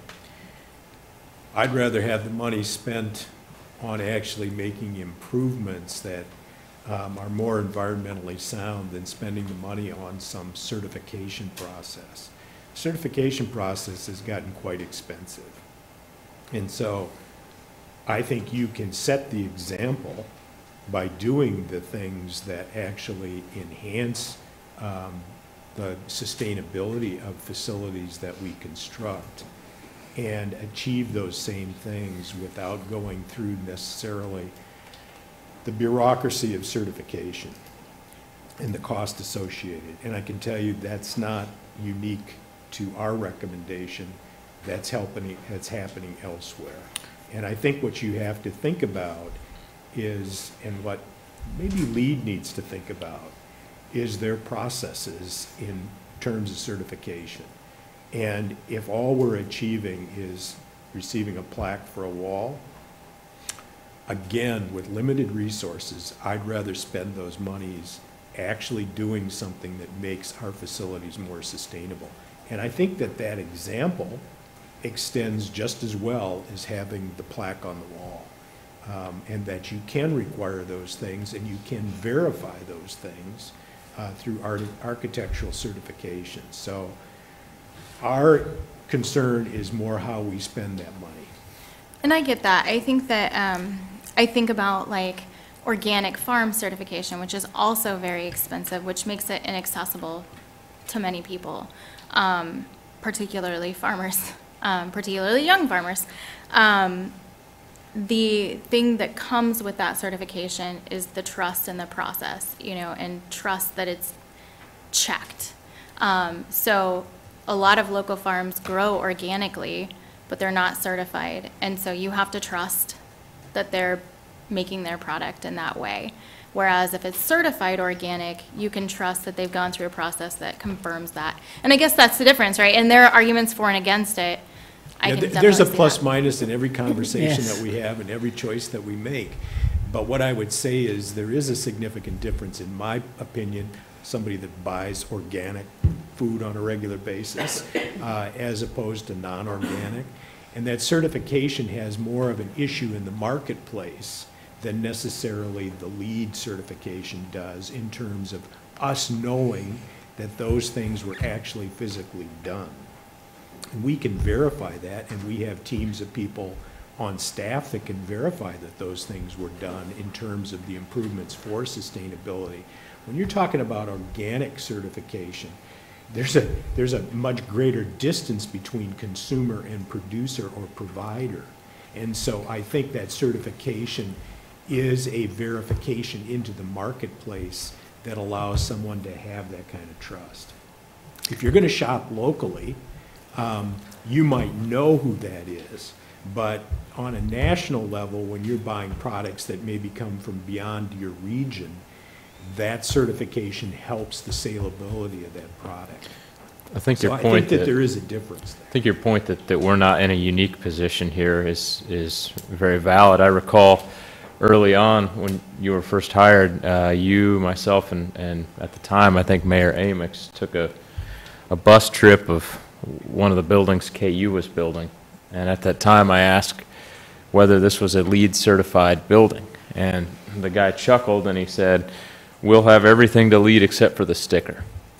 And you know, that was they were following that exact same mentality, that you spend the money doing it right. You don't spend the money getting your mail order sticker that shows you did it right. You know what, they're a very solid organization, and I don't wish to disparage them at all, but sometimes there's different reasons for going through process versus actually accomplishing significant parts of what that process warranties has been done. You know, I know we've had this conversation before on other projects, and I've always just been in favor of making sure we are following the guidelines for whether it be LEED or whatever. And there's other methodology. there's Yeah, other there's others measures. organizations that do it, because, and I've always been a believer that we need to put our money into improving our assets, and given the amount of expense it is to actually get a LEEDS certification, I mean, it's very, very expensive, and LEEDS is a good organization, but, and I mean, no disrespect, but they're proud of that sticker, and they charge quite a bit for it. So I'm more in favor of putting that money towards getting that checklist completed, because that's what it is, a checklist. And then just, you know, we know how it's been built to LEED standards.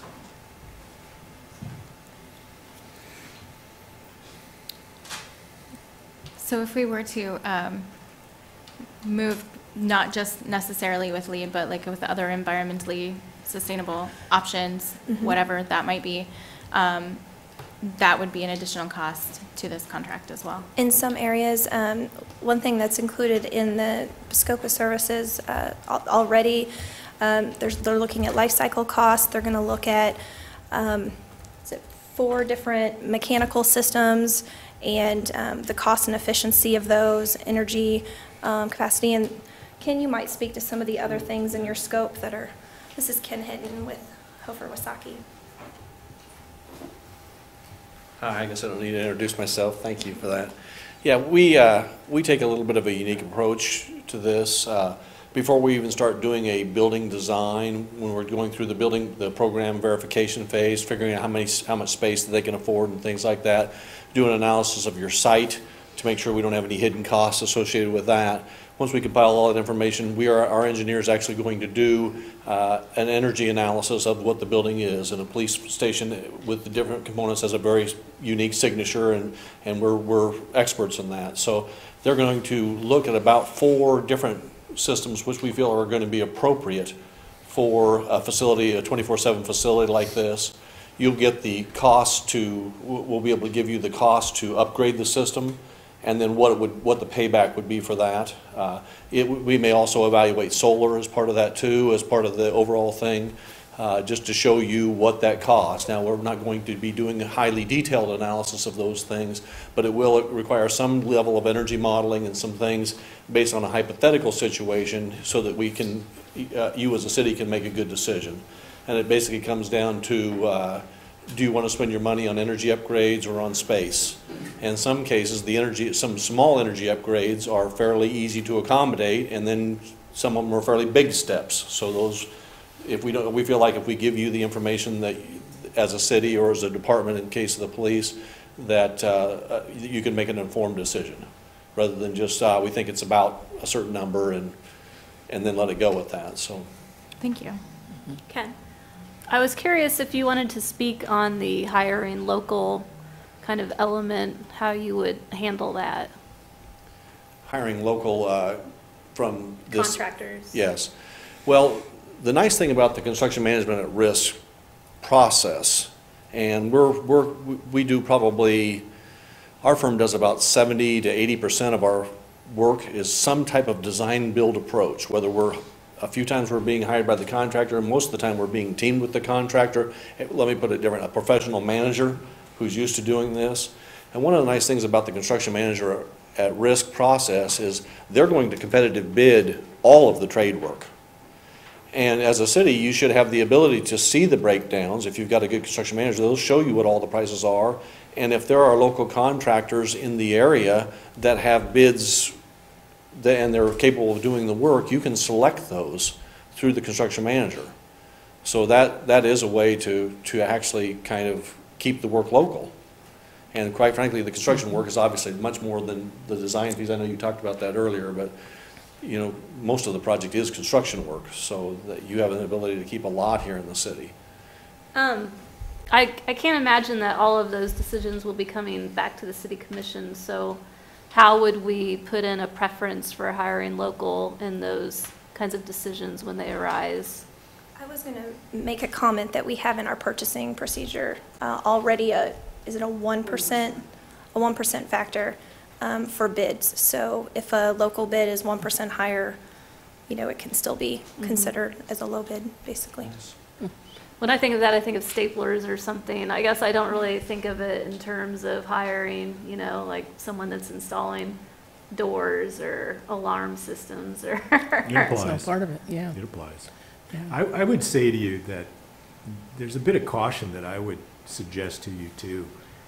You want competition. And whether that's local or whether that's regional, you want that competition. And you do not want to put yourself in a position where you've eliminated competition because of a onerous local preference provision that doesn't get you good competition. I'm all for hiring locally as long as it's competitive. And we have that built into our policy to look at that. The one thing I have a little angst over our policy is I don't think they have to match the low price if you're within 1%. We give them the opportunity to get the discount, and actually we pay the premium. So there's other ways to write those policies to make sure that you have competition, and then make sure that local competitors have to match that competition if you want to award outside of them being the low bidder because of local preference concerns. So it might be something in the long run you might want to revisit, but right now we have a provision in place that we will monitor. It's almost that like it's our obligation to, because that is our policy. right. It's not like I want to say we need to have a mandate that 100%, you know, is done locally, but even if there's a ballpark of like 75% of the entire project is handled locally, something, that's a policy decision. So I think we've done a good job of emphasizing our preference tonight. I guess we need to have public comment on this at this point, don't we? Yes. Is there any public comment on this item? Guess we'll bring it back to the commission. So what we have is 2 items here. Any more comments? Let me ask you that first. Any other comments on this? I was really impressed with the, what was the name of the section? The risk assessment section, toward the end of the large article, with the consideration included in that. So thanks whoever initiated that being in there. I would tell you that I'm starting to see more and more of your staff rising to levels that, quite frankly, I hadn't seen heretofore.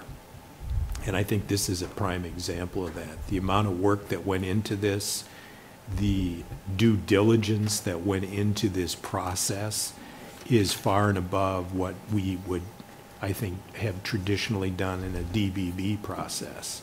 So I would hope that you're proud of what kind of work you're seeing come out of this process, because it's substantial. There was a lot of work that went into this behind the scenes that you don't necessarily get to see, but I have, and I've been impressed and pleased with how staff has stepped up on these issues. And it's what we asked for this process, so I appreciate it. And I think this type of a project brings that out, can step up to it. It does. I've seen that before in other large projects, because it takes a lot of hands-on from staff to be able to make it successful. It really does. The one thing that I was impressed with was that the engineering came in at 6.8%. I thought that was a really good number. Yeah. Usually we typically see about 8%, so I was really happy with that. Thanks. Thank you. So anything else? All right. So we have 2 items here. Do we need to do them separately? All right. So I entertain a motion. I move we authorize the city manager to execute an architectural services agreement with Heifer Wysocki in the amount of $1.3488 million, and authorize staff to proceed with issuing a request for proposals for construction manager at Risk Services for the police facility Phase 1 project PD 1803 CIP. All right. Second. Second. All in favor? Aye. Aye. Passes unanimously. All right, on to item number 4. This is to close the public hearing from August 21st and consider approving an agreement with the members of the Lawrence Police Officers Association for the term of January 2019 through December 2020, and authorizing the mayor to execute the agreement. We have to deal with item 3B. 3B? Oh, I thought we had I both did of the those. whole action as She did the whole one. thing. Sherry said we could deal with it singularly. I thought it was just for Burton. Was that, did you cover the authorized to release an RFP for? Okay, I missed that. It was all It red. was a very long motion. Tuned out halfway through. So we're good on that, item number 3? Is that right? Sorry about Okay, that. I thought so. Scaring me, Tom. So on this, do we have to close the public hearing from last week first, Well, I or think we have to how do we do have that? public comment first, though, then.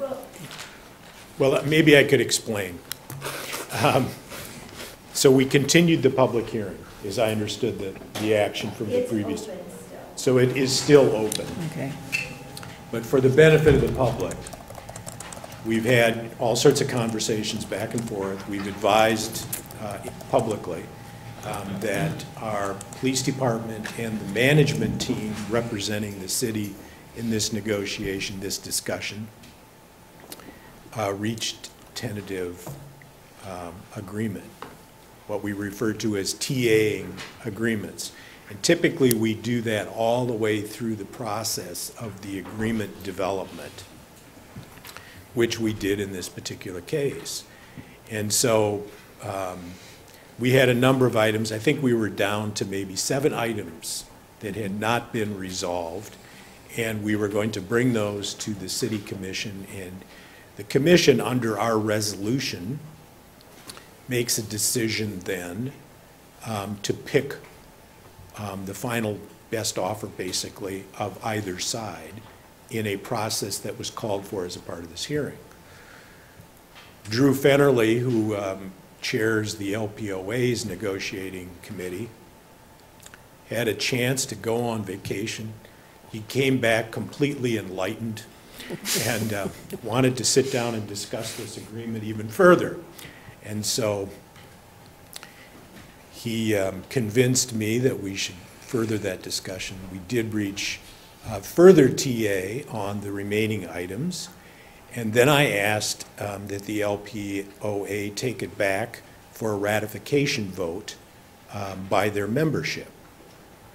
The membership ratified last Thursday. Drew, I can't see it. You're hiding behind the post. Yes, last Thursday. And so at this point, I would suggest that you can close the hearing.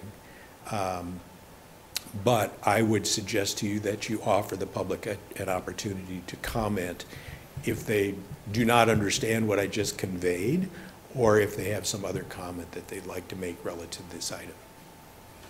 All right. Any public comment? Bring it back up here to the commission. So I guess we move to close the Yeah, hearing. move. Go ahead. Second. Second. Do we want to offer the LPOA an opportunity to speak? Oh, they're going to get that when we get into the discussion of the agreement. Perfect. Yeah. I just want to make sure. Okay. Second. All in favor? Aye. Aye. Passes unanimously. All right, so Okay. what we're going to do is walk through a brief PowerPoint, and then Drew is certainly invited to come forward and make comment as well regarding the process. First off, I want to kind of talk about who the different representatives were in the process of this agreement. Representing the LPOA was Drew Fennerly, Sam Hyatt, Derek Smith, Bill Bradford. On the management team was myself, Casey Toomey, Captain Casey Cooper, Chief Greg Burns, and Lori Carnahan and Tony Wheeler. This process, I suspect, was a little different than what the LPOA was used to. I looked at the the agreement and thought that it probably needed more of my attention than maybe previous agreements had. I read a lot of things in the agreement that, quite frankly, the agreement really didn't flow very well.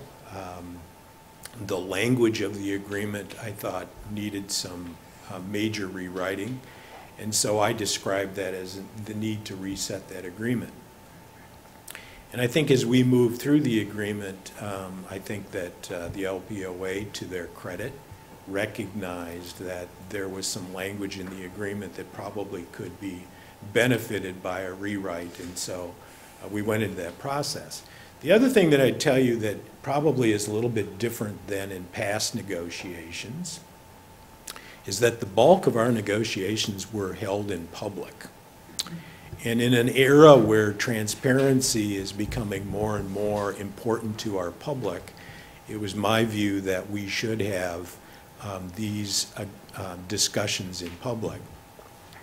Surprisingly, very few people showed up at those meetings, even though the dollar amount that we were talking about in total approaches $11 million. And by comparison, those funds come generally out of the general fund, which totals, I think, about $77 million. So it's a significant percentage of our general fund. And so I thought it required my attention as well as the team that we put together from the management side.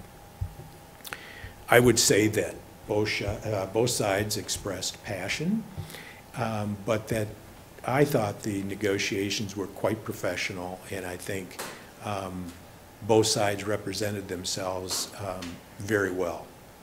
The other thing I would tell you is, despite the fact that we didn't have a lot of public attending these meetings, the Lawrence Journal World, through Rochelle Valverde, was present, I think, at every one of those, and I think did an outstanding job recording the progress of those discussions.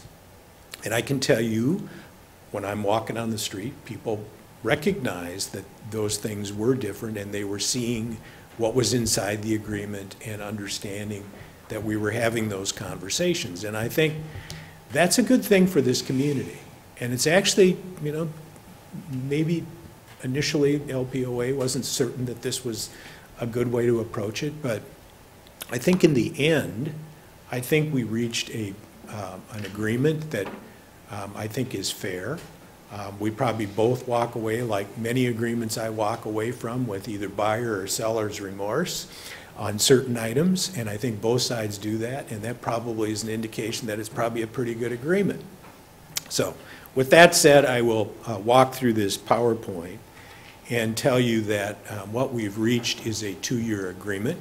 This agreement starts January 1st of 19 and runs through the end of December of 2020. And so it's a two-year agreement. From our standpoint, from the management team, we had 3 priorities. The first was management rights, and I'll talk about that a little bit more in detail as we move forward. The other was being market competitive. So people ask me all the time, you know, well, how do you decide what's fair to pay people? And what you have to do is you have to look at the market. And the market is not that easily defined, but in fact, embedded in this agreement, we define what our market is. And so you have to look at those comparables. My view is I'd like to pay average or slightly above, okay? And I think you have to do that. You have to do that to make sure that you can attract people to take on these jobs as openings occur.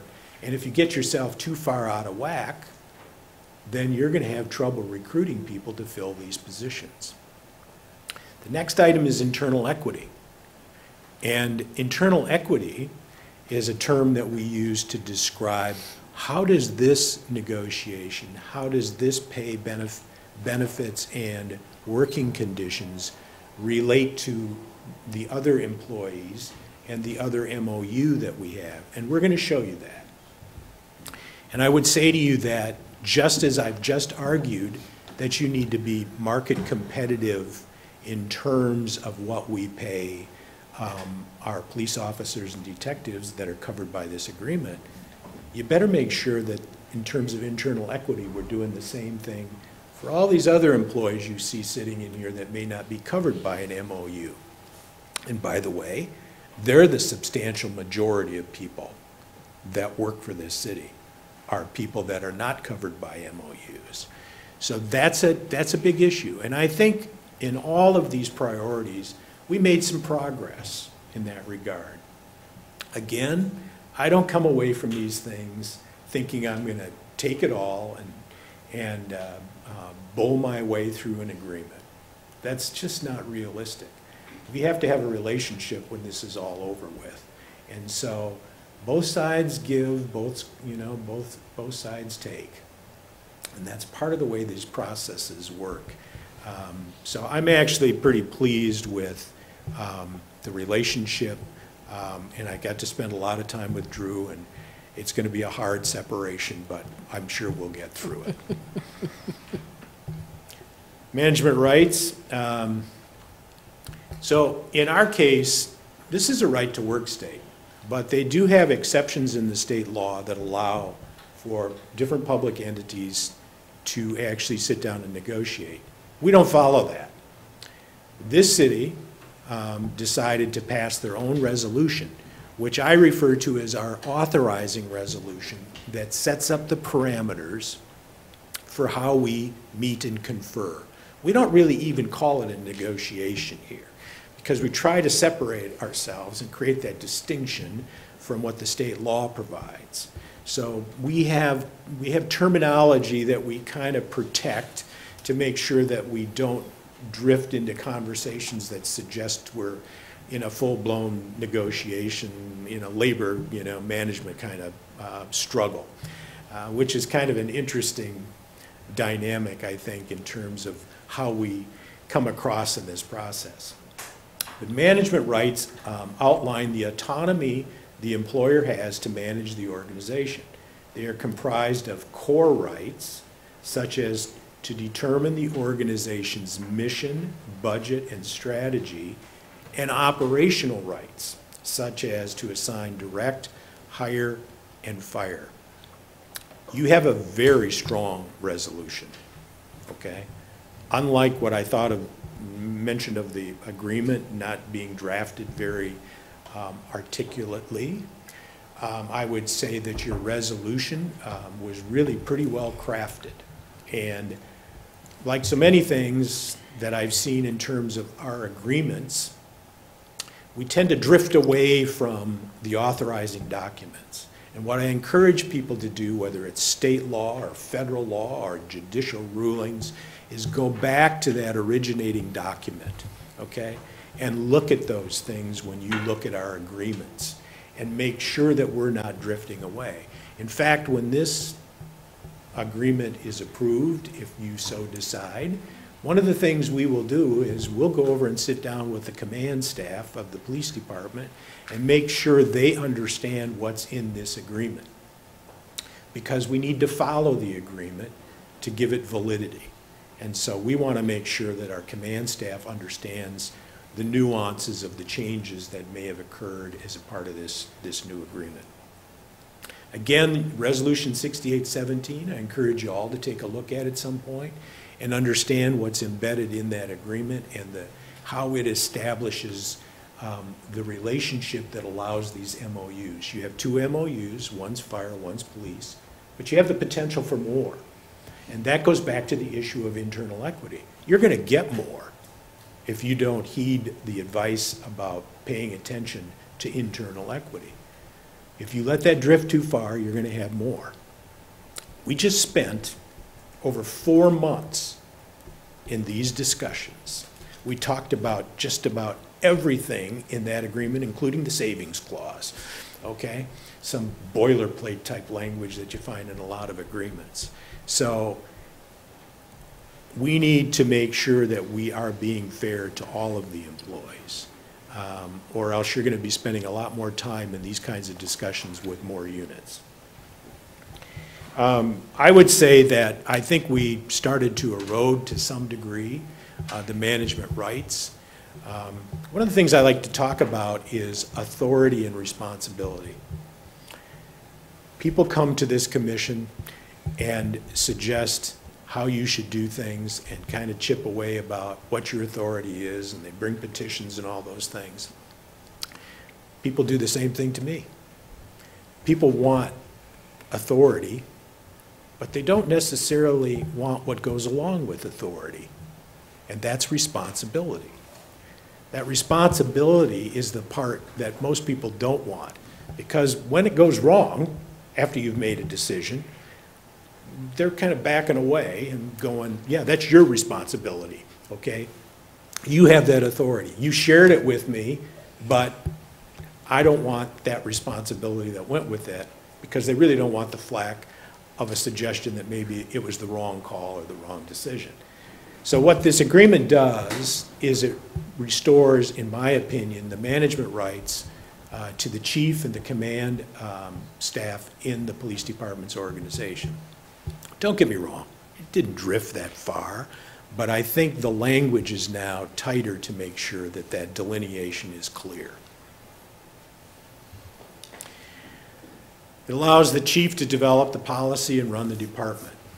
And one of the things that we talked about in these negotiations, which I think was really critical, and this goes into that responsibility authority discussion a little bit, but I said, you know, we had all these committee structures and all these things, and whether they took precedent on policy development or not.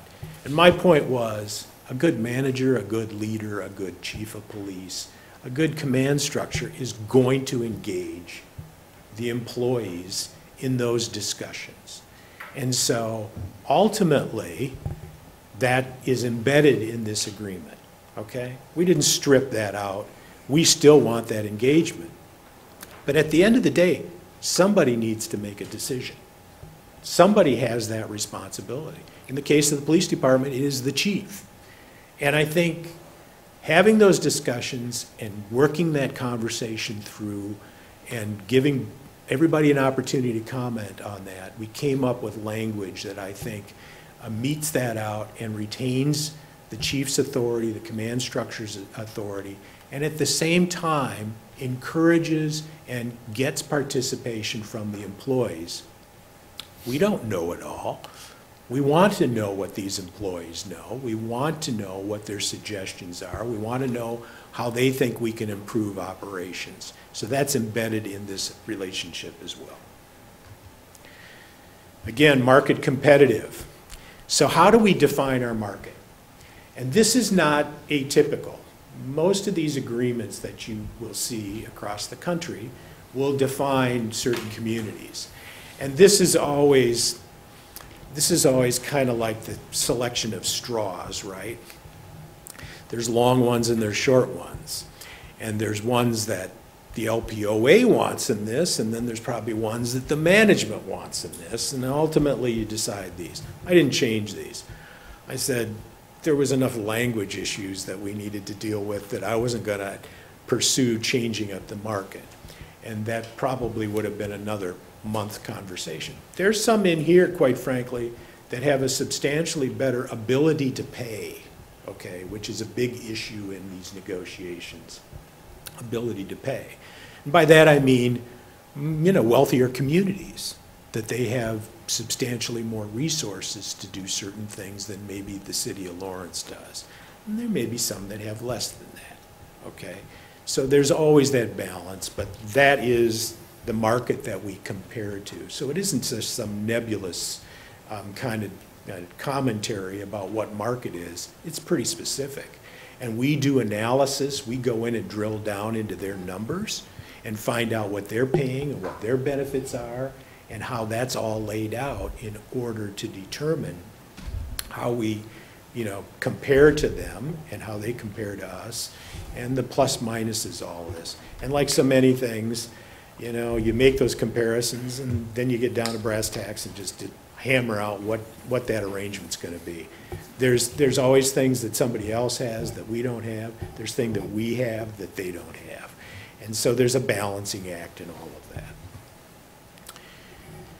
Market competitive. One of the big things in terms of our issues that we wanted to talk about was longevity. And longevity is one of those things that you've had here. And I'm going to drop down to the bottom. McGrath is the group that we hired to come in here and actually help us with the salary surveys and the benefit surveys. And there's a quote at the bottom of this. Longevity is a traditional and tenured benefit found in the public sector that has not proven to be effective towards promoting efficient and effective service.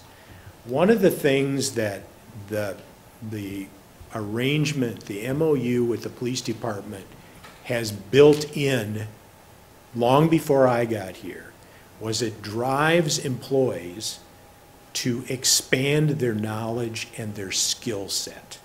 We want to pay people for what they accomplish, what they know, what they're capable of doing. We don't want to just pay based on how long somebody's been there. And so they have competencies built into this agreement.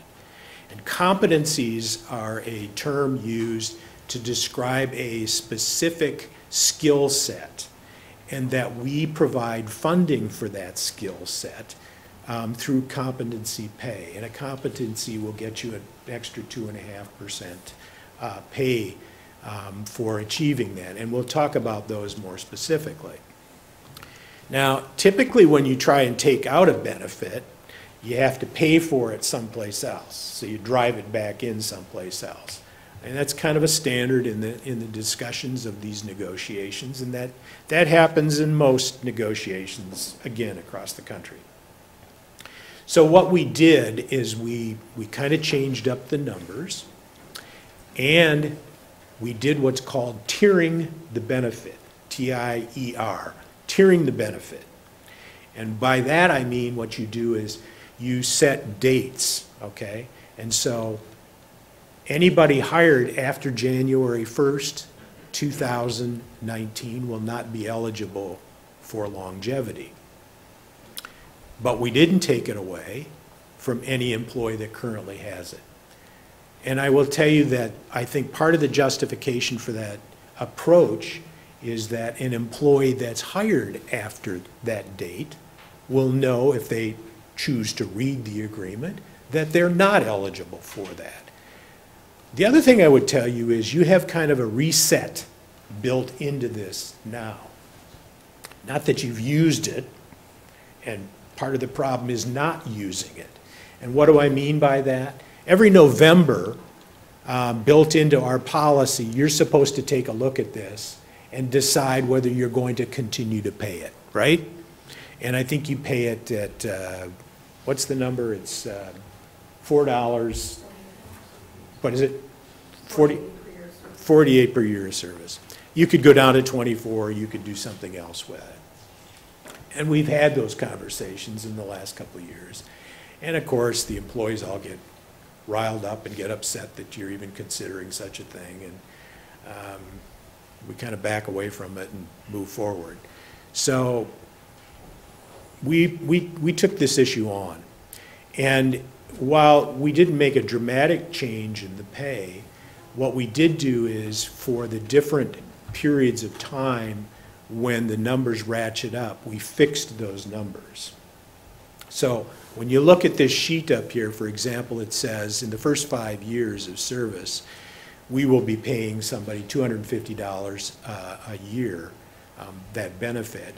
Used to be $240 when you hit 5 years, and then it would ratchet up all the way up to $432.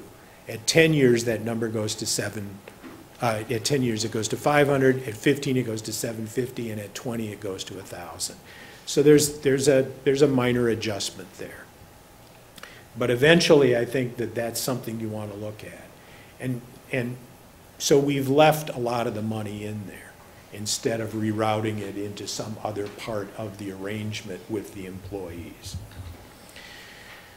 Other things that we talk about in terms of market competitive, we didn't change the shift differential. Police officers who work, I think, the 2 late shifts, I think there's a $1.50 shift differential pay per hour for those that work the shifts that maybe are considered less desirable.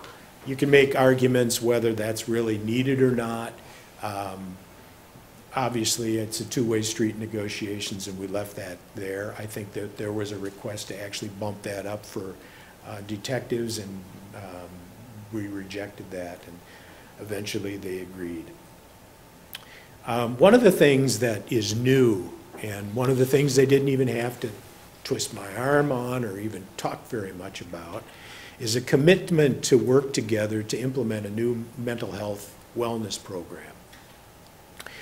And across the country, what I'm seeing and what police and fire departments are seeing, and this is probably going to roll over to fire too, is that some of the situations that police officers and firefighters confront are of such a nature that they're developing an expertise related to those professions with mental health professionals that have some experience in those things and have developed an expertise and a curriculum to deal with that.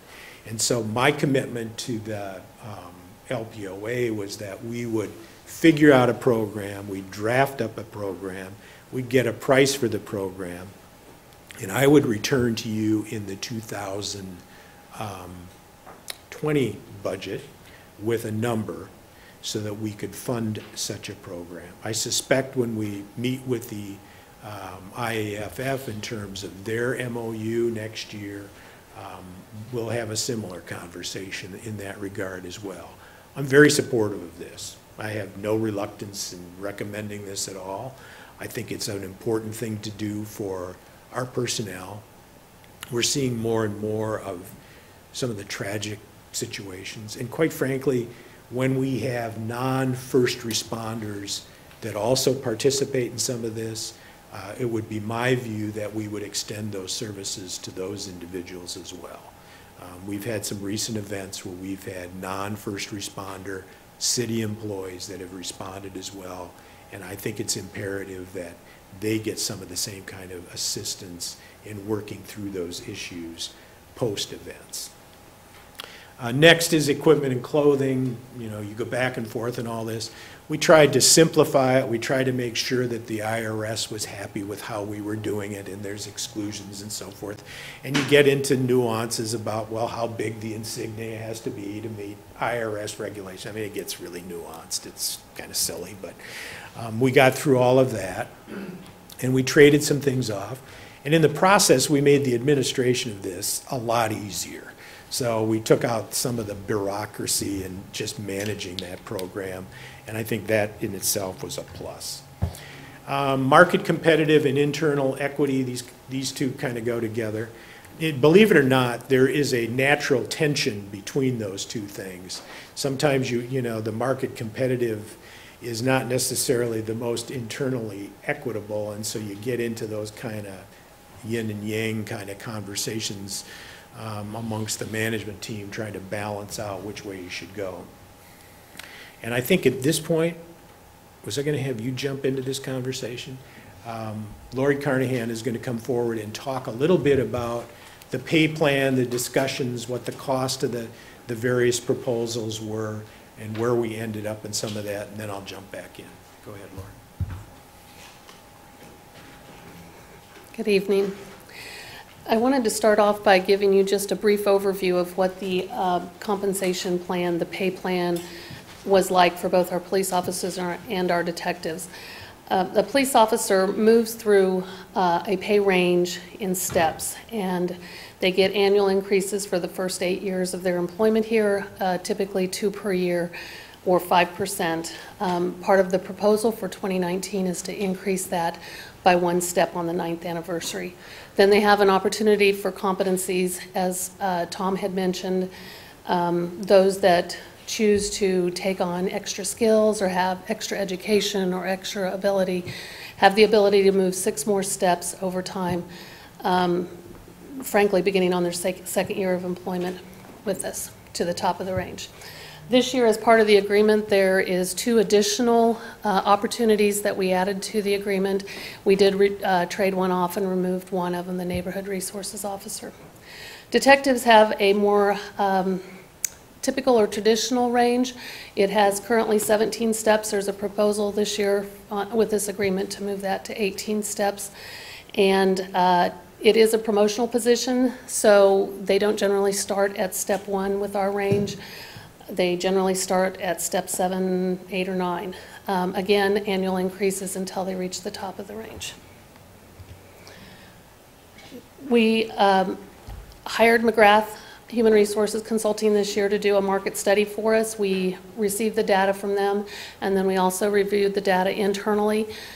For our police officers, we hire new officers very high compared to our market. In fact, we are the top payer in the market for a new hire. So that is a position that we like to be in. For the competency program that we've talked about, for those officers that have the desire and the drive, and frankly, time to attain greater skill levels, knowledges, and abilities, they have 6 steps available. At the top of our range, that equates to about $69,000 or $6,900. The average set of competencies that most of our officers hold is 3. For example, if I come to work here as an officer with a bachelor's degree and I attain 2 technical competencies, that's worth about $5,000 to me as I get near the top of the range. We compared that to the market. There's 2 other agencies that have what they call ad pays to their base pay program. And one of them had a program that amounted to what we could calculate about $1,500, and another one with an average, not their maximum, but an average, more like our 3 competencies, was about $4,500. We also compared our pay plan, the entire scale and the top of it, against the full gamut of program that each of our market cities offered. Some of them offered those ad pays, as I discussed, and others offered what they call a master police officer program, where people can move into that and increase their pay. When we looked at all of those programs together and what an officer could attain if they excelled through their program at their particular agency, we have the 2nd highest top-out pay for that. We also looked at the midpoint of the range. So my first statement was at the minimum, 2nd at the top. The midpoint of the range, we are right in the middle of our market cities, so we're sitting kind of on average. If you look at the STEP program, for those officers that move through the organization but choose not to participate in the competency program at all, we are sitting in the middle of the group. This is probably our most vulnerable position in our pay plan. For detectives, our range minimum, below market. As I indicated before, this position is promotional in our organization. That's not the case in all organizations. It's promotional in ours, so the minimum of the range, I guess if we have one area that we don't, from a compensation standpoint, worry as much about, it would be that spot. The midpoint is above market, and the range maximum is also above market. To be clear, we don't hire at the entry level for detectives. There are officers that move over as a promotion, and so you're getting them in the middle of the range. So it's almost irrelevant that Is that policy or is that practice? That's pretty much practice, and I think probably will continue in that fashion, that we wouldn't be going outside to bring detectives in. There's a whole training process in terms of using officers and then bringing those officers over into the detective unit as a promotional. So We do pay attention when we offer a promotion between the department and our office to look at where the officer is at currently with their pay, and also what would be a competitive wage to offer. And that's why I'm indicating that frequently the promotion is at step 7 or 9, is that keeps us market competitive. I just briefly have a slide on the final proposals that appeared last week with your packet, and these were the last 7 items that Tom referred to earlier. This is the 2 final proposals for the city and then the LPOA, where you can see the differences. One of the things I wanted to note is the jargon that I use in here. GWA is a general wage adjustment. When we talk about a general wage adjustment, we take our entire pay plan, our pay grade, made up of steps, we move it up We never really move it down. We move it up. And everybody that occupies a step within that pay grade also gets a salary increase. The second definition there is with the LPOA final proposal, where that's adding a step to the pay plan. So we had a pay plan that was 23 steps. We added a step for step 24. It was asked to do that at the end of the STEP program, merit program, so everyone will get it whether or not they participate in the competency program, and those with 9 years of service in the police officer position will get that with the 2019 proposal. We also did the same thing to detectives in their pay grades. Everybody in the detective pay grade will get that because they're at step 17 currently. So everybody's at the maximum in our detective pay plan. They will get that step. If they weren't, they wouldn't until they got there. And then lump sum, which was in the city proposal, is to just, for those that are at the top of the STEP program, giving a lump sum once a year rather than adding to their base pay, carrying over year to year. What that does is it pays a one-time amount and it doesn't carry on from year to year. Both proposals that were the final proposals addressed future market growth. All the data I talked to you about a few minutes ago from our study was based on 2018 data, including our own, and there is a likelihood that our market will move for 2019, and both of these proposals allow for that growth. I think I just mentioned that a general wage adjustment allows for all the members to grow their salary at the time of designation, which in this case is January 1. A STEP allows those with 9 years of service to get it January 1, and everyone else as they hit that 9-year mark. I do believe the final agreement addresses the a market adjustment where it's needed the most, and that is with the people on their 9th anniversary being able to move up that one step. That was that middle part of the market study that that was most vulnerable. This is an outline, the cost part, the budget part of the final proposals for the compensation program.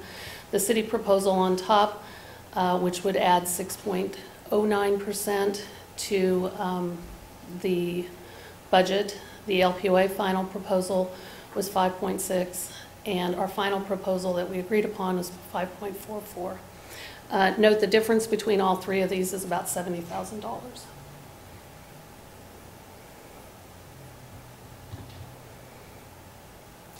Internal equity, the compensation plan, this STEP program is one of the things that, and the ranges, the minimum, the maximums, where we pay based on the market is something that we really look at with respect to internal equity as well. One of the things that we pay attention to is what is just a benchmark would be a per FTE cost and a per FTE increase to that annual cost with each one of our budgets. The primary pay plan, including all funds, is 42,466,225, and that comprises, as Tom mentioned, 601.4 FTEs. One of these has got to be a part-time person. So it's 601 people out of the organization for that $42 million budget. That equates to, doing the math, $68,902 per FTE. The new money that was proposed with the budget, which included, if you recall, a 2% merit pool, and there's also some money that we have included in the budget to make market adjustments when we get our compensation study back for the rest of the House. We'll be recommending a 2019 pay plan for the primary pay plan, and you add both of those funds together and it's $1,677 new dollars per FTE for the 2019 budget. The IAFF has an agreement in place already. This is what their agreement equates to. There's 112 FTEs in the IAFF. That's 2 positions. The firefighter positions to include EMT, paramedic, engineer, and also our lieutenants. Excuse me. You take that number and divide it out, it's $102,699. New money for the 2019 pay plan is $3,250. I should note, as we move through here, along the top, when I say base pay, this is the base pay, the merit programs, the general wage adjustments, the merits, the longevity, and the growth to our retirement contributions to KPNF and KPERS with these numbers. The LPOA proposal that we're asking you to agree to this evening comprises 128 FTEs for our police officer and our detective pay job classifications.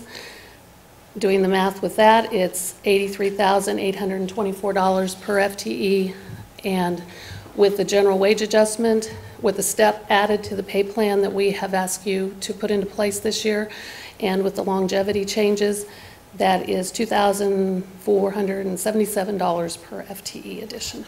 This is the comparison of your workforce and the money, the budget piece of your workforce.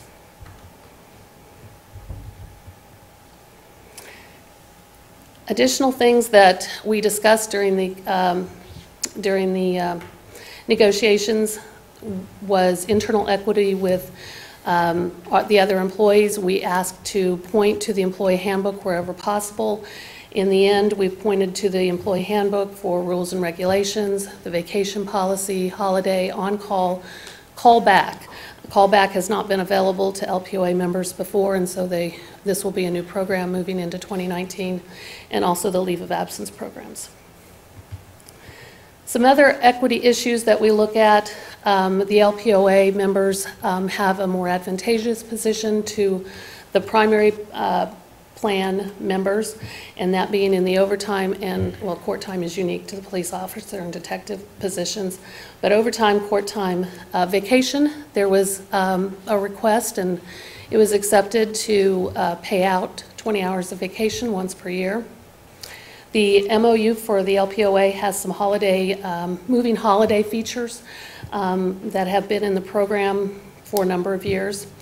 Emergency leave, which equates to bereavement leave, essentially. There's a provision for the 10-hour shift staff in the police department. The Fitness Day program, while that was reduced by 1 day with this MOU, it is 1 day still in place that other members of the organization do not have. And personal days, most of the organization has 2 and the LPOA has 3. This is a comparison internally of a very tenured employee. The vacation is at our highest level. Holidays are the same for everyone. Personal days, the primary and the LPOA have it. The IFF does not use personal days, they use Kelly days. And the LPOA has the fitness days. Everyone has the wellness days. Everyone has the same sick leave time. And you'll see the total at the bottom for total days off. This is your most tenured employee, and it's based on an 8-hour schedule. The last section that we wanted to mention to you is there is a section in the LPOA MOU with regard to in-line of duty benefits. This is generally not outlined in the employee handbook or in policy for the primary pay plan. There's some provisions in the IFF MOU along these lines as well. And it has to do with work comp lost workday payments, which has been there for a long time. Funeral expenses, we had some discussion on that this year. And also contagious diseases contracted in the line of duty, and then exposure to your family members. That's been in there previously. We did some revisions on it this year. And that is the end on that light note. I think it'd be appropriate to invite Drew up, and if he has any comments, and we'll stand for questions between the two of us.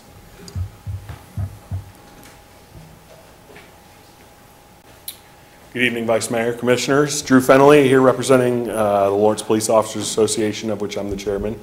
Start out by saying that all the stuff they just talked about is wrong, and I'd like to go through point by point and provide a counterpoint to everything they said. So you did get along. You have 3 minutes. Is what I would say. Is what I would say if everyone in the room wanted to hate me. Anyways, all I really want to say is we'd like to thank the city's negotiating team. We are beyond thankful that we've got an agreement done. It was a very long, it was a very difficult process, and frankly, we're glad it's over. I think the deal that is in place right now that you have to vote on tonight, I think it's a fair deal that I think provides a lot of benefits to our members. Like Mr. Marcus said, I think anytime there's a negotiation, everyone walks away from it. You shouldn't feel like you got everything that you wanted, and that's certainly the case, I think, for both sides in this negotiation. But again, I'd just like to thank Mr. Marcus and Ms. Sumi and Chief Burns, Captain Cooper, Lori Carnahan, and Tony Wheeler. We got to know each other really well because we spent a whole lot of time together. I think when I last added it up, we were well over 100 hours at the table, and well over a couple hundred hours of our personal time that we spent on these negotiations. So thank you for the opportunity, and hopefully you'll approve this so we don't have to have any more discussions about it, because I don't know what will happen if we have to have more discussions about it. Thank you. All right. Any questions for Tom or Drew? I had a quick question about the internal equity focus. Because the numbers that you showed for the FTE comparisons, I'm just wondering if... Can we put that slide up, please? If those numbers took into account folks in management positions compared to salary. So they were removed or they were included? They were included. Would it be more appropriate to separate those, so management base and staff base, because this doesn't include the chief, right?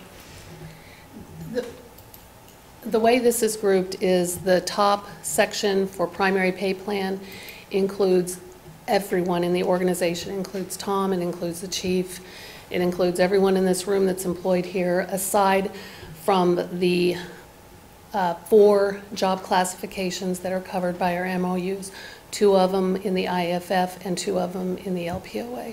And everyone else is included in the primary pay plan. So who doesn't that include? The 4 positions that you're talking about? Oh, the LPOA agreement covers police officer job classification and detective job classification, which is 128 FTEs. There's, I believe, 111 officers and 17 detectives. So from that, the chief is removed from that Correct. total? Correct. Okay. And is that the case for the rest of staff? That is the case with the IFF. It only covers the positions that are covered by that MOU. Those people are included, those positions, those FTEs are included in the primary pay plan in the top bucket. So the top bucket includes all of your non-MOU public safety staff, including the chief, the captains, the sergeants. And by the top bucket, you mean the primary pay plan. On this slide specifically, Yes. you mean the $11,046,494 includes the chief or does not? Does not. The Okay. chief is in the $42,446,000 bucket. Because it's all others. Okay. So it's everybody but those positions covered by the MOUs, both in police and in fire. Would it be a more accurate comparison to remove like city manager, who wouldn't be included in something like that, the chief, My take is it'd make it look worse. Yeah, it would. Well, it might, but I think that's It a more will. fair comparison, right? The top box on there could be broken out into executive staff to include the city manager, assistant city manager, director. You could go as far in the organization as you wanted, assistant director. And then what would be left in that, what is now the top bucket, would be everyone else. And that would include everyone from, say, assistant director on down to frontline staff. I will tell you this is full-time staff only and part-time regular. It is not the hundreds of temporary staff that we have in our Parks and Recreation Division. And I'm not advocating it for Right. it this year, but I think that it's important to make an accurate comparison, and also to acknowledge different kinds of jobs. You know, an entry-level employee doing one very specific thing might be incredibly different. If we're looking at equity, we don't hire someone in the engineering department the same as we hire someone in another department. It just makes, it's more complex, but I think it's more accurate. I don't know that it makes it more accurate. Okay. I think you have to understand the nuance that it does include all other positions. But I think what we're trying to show is what the MOU's cost is versus all others that are not in MOUs, whether supervisory or otherwise. So it may be your perception of what we're trying to portray, but you can break it out. You can slice and dice this 100 different ways, and you know, at the end of the day, maybe it's what we're trying to show versus what you think we're trying to show. Could be. I think it's all other employees in this organization that are not covered by MOUs. And I think the point we're trying to make in terms of internal equity is we need to do more work on the other employees in the organization. And whether you include management supervisors in that non-MOU group or not, I'm telling you, you still need to do more work. I agree, and I think that's what it will show, is that we actually have responsibility and authority to make sure that we're paying our other Exactly, employees as well. and what we're doing right now, we don't have the results back. We're doing the same kind of deep dive that we did with police. Obviously, police was coming up, and so we asked our consultant to get those market comparisons done first, which helped us kind of, you know, have this discussion back and forth. And like I said, internal equity and market competitiveness, there's some friction between those two, and you have to kind of figure out how to balance that. I suppose some might make the argument, well, you need to take more money out of what you're giving MOUs and move it over here. Or the MOUs would say, no, you just need to pay them more money. But at the end of the day, what are we dealing with? Unlimited demands and limited resources, right? And so it gets to be that kind of, now with knowledge and understanding and awareness that this conflict exists, we need to start thinking about strategies to address it. And that's kind of my commitment, you know, to the non-MOUs that we need to do. But it all comes down to that pool of money and what we can and can't do.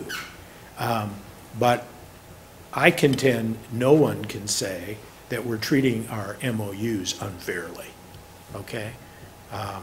I may not be able to make that complete defense of the non-MOUs. Well, thanks for clarifying what kind of this was outlining. I had a question about the cities that you use for comps.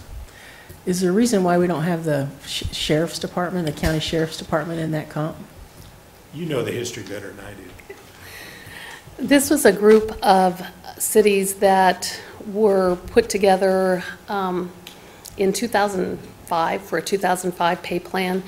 It was where we determined at that time we pull most of our applicants from. We're competing against these agencies for talent. At the time, Douglas County Sheriff's Office wasn't as big a competitor for talent as they are now. And so it probably would be worth looking at Douglas County Sheriff. This got archived into the MOU, at least one before. I don't know about two before. I can't remember. And we did not change it for this year's MOU discussion, so it's archived in the MOU again this year. Based on my experience, that would be a fairly contentious argument, and there were other things that I considered to be more of a priority to make change in this initial discussion with my involvement and the team's involvement this year. But that's something that may be approached. You know, there probably are some arguments for it. I mean, they go through the same training academy that we sponsor, the sheriff's deputies. I'm sure they're all talking to each other, and they all know the you know, the differences between what they have and what we have. And so, you know, whether we can bring that in, I suspect the way the pay ranges are right now, my prediction would be is that your market average would be lower, including them, and so I imagine that there would be a struggle in trying to include them. And again, that's a give and take in that process. Thank you. Any other questions for staff? So open it up to public comment. Any public comment on this item? All right, we'll bring it back up here to the commission. If both sides are okay, I'm okay. Yeah. Yeah, I appreciate all the work that went into this, and I'm grateful that an agreement was reached. Yeah, I'm really glad to see that we've brought it back to be more in line with our resolution. At least that's what I get from the entire process. And again, the amount of work, as Commissioner Hernandez said, is amazing what you have gone through in order to get to this point, but I appreciate all your efforts into it. So what I'm hearing is we want to direct staff to have Officer Fennelly and Tom Marcus meet and review this a couple more times? Yeah. Okay. Yeah. Just want to make sure. Yeah, you make that motion. I just want to make sure we're on the same page here. Anything else? Somebody want to make a motion? I move we approve the agreement with the members of the LPOA for the term of January 1st, 2019 through December 31st, 2020, and authorize the mayor to execute the agreement. Second. All in favor? Aye. Aye. Passes unanimously. All right.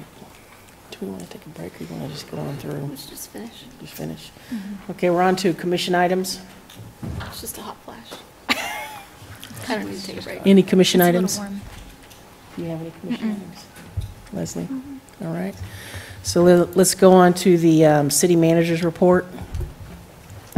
Yes, I have a few things I want to comment on. Under the first item, it's titled Jayhawk Watershed Report Follow-Up.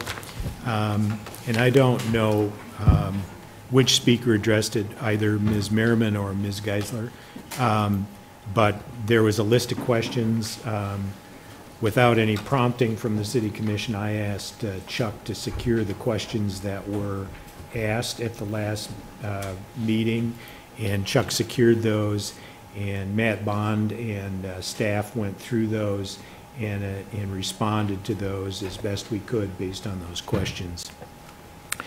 There's a couple other points that I would make as a part of the answer, and I'll just note a couple things. There's options that we will consider and study in coming back with a recommendation on that project.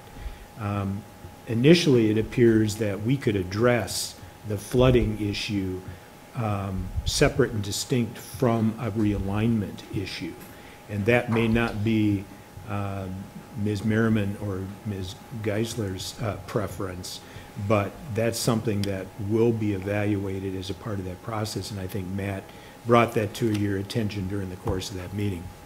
The second thing that I've heard repeatedly through this conversation is that we're getting more and more stormwater off of the campus as development occurs up there, and so I had them address that. And at the time, in 1996, that we got into this whole stormwater master plan, we created a stormwater management criteria. And in essence, what we did is we control the amount of release that comes off a piece of property as a result of development. And if you look at the table, you'll see that the amount that's coming off those properties post-development is less than the amount that was coming off precedent to the development. And the reason for that is that they're creating detention which holds that water back on site before it actually gets released into the downstream flow. So we added that kind of information, and Matt's still here. Yeah, Matt's still here, Chuck's still here. If you have any questions in that regard, maybe we could just go through the rest of the manager's report, and then if you have questions in total on other items, you can ask them. On the downtown overhead canopy and sidewalk rehabilitation, we're bad. We messed up in the process, and we failed to comply with our own purchasing ordinance. We recognized that late in the game, decided that we needed to pull this project back until such time as we can correct our application of process for this, and we're in the process of doing that right now. I don't know if there's going to be damage on the part of the parent low bidder, but I've instructed staff to determine that. This is the same developer that worked with us on the Fire Station Senior Center, and quite frankly, they were very accommodating when I pushed back on them for delays in that project and the cost roll up on that, and they worked with us. And so I think the honorable thing to do is, if they were damaged in this, that we probably need to have that discussion with them and figure out how we make them in part whole in that process. So again, our error. In terms of the Lawrence Municipal Airport skydiving information, we have given you a website that was posted. You heard comments about that earlier this evening, and I think that there's some criticism from some about what's embedded in that policy. To the extent that we hear those comments, we would end up probably having to take those back to the Airport Advisory Board to have that consideration, to weigh the veracity of those comments against our policy and whether things needed to be changed. Standard utility report is included in the report. Sales tax. I would just note some good news. The July report showing year-to-date sales tax revenue saw a 1.6% increase over the same period in 2017. And speaking with the city's official secret shopper, Diane Stoddard, she's been in different retail establishments lately, and she tells me they're a buzz. So I'm really hoping for a good August. Other duties as a son. Yeah, there it is. Is that one of that 2.5% competency? Yeah, yes. Yeah. Anyway, Kansas River Volunteer Cleanup. This is one of those good news volunteer events that really is nice to report out. United by Blue, along with Sunflower Outdoor and Bike Shop, and the Lawrence Parks and Rec Department pulled together 24 volunteers that cleaned up areas along the Kansas River. They collected 210 pounds of trash and 44.5 pounds of recyclables. Only in Lawrence would you measure the difference between trash and recyclables. I thought that was nice. Delaware Street Commons and East Lawrence were named the best neighborhoods in Kansas by the Journal. There's a lot of neighborhoods in Kansas, and for us to have the top neighborhood, that's quite an achievement, and my compliments to East Lawrence and Delaware Street Commons. The Kansas Leadership Center's quarterly publication, The Journal, released the list of the best neighborhoods, and I think this is for the first time this is something they're doing. Lawrence received the most recognition of any community. Delaware Street Commons and East Lawrence made the best neighborhood list, and Sunset Hill and Old Lawrence received honorable mention. I just note what they said about Delaware Street Commons. With a history that only spans 11 years, Delaware Street Commons stands out because of the innovative ways it cultivates community. It's the first co-housing community in Kansas, designed, built, and financed by the people who live in it. Residents share a common gathering house, parking, trash, and recycling, and a potluck dinner every Sunday evening. Known for its quirky, unique aesthetic and personality, East Lawrence is both a deeply historic, working-class neighborhood and one experiencing reinvention. Development changes in the community are prompting increasing debates, but residents have important values they plan to speak out for, as they almost always do. I think the only word that's wrong there is almost. They always speak out, as far as I'm concerned. They let you know what's on their minds, and that's a good thing. Future agenda items. On September 4th, I won't be at that meeting, but Diane will capably manage that. We'll have the resolution to set the hearing date for Queens Road. I'm sure I'll be back for when the hearing is actually held. Downtown solid waste rates, we think that we have a reasonable solution to resolve the issues that we exposed on that previously. Direct staff regarding the use of the additional 200,000. We added that 200,000. This will be the actual determination by the commission how you wish to proceed with how that would be spent, so that we get that direction. And Heritage Tractor Industrial Revenue Bonds request will be before you. On 9/11, this meeting will be both a regular city commission meeting and a work session, and the housing study will be on. And again, publicly, October 9th, we'll have Tobacco 21 and the marijuana ordinance discussion on. That's quite a juxtaposition of issues at the same meeting. So that's all I have. It's so hard to not just, this best neighborhood business, it's so hard to not read into so much of this.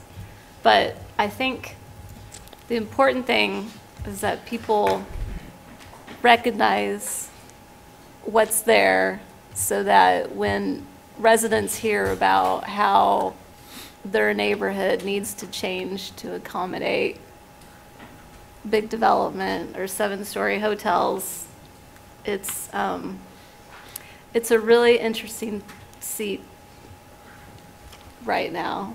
So this is why gentrification is such a fear in that neighborhood, because when something is just celebrated like this, and then you have reinvention in the same article, it's just really hard to keep the mouth shut. So, also Delaware Street Commons is inside of East Lawrence. Right, it is part of East Lawrence, yeah. So I just have to, as someone that's fought for East Lawrence for 15 years, being treated like squatters and undervalued property, it's great. I'll just stop there. Any other comments from the commission on this? None. So we have public comment on the city manager's report.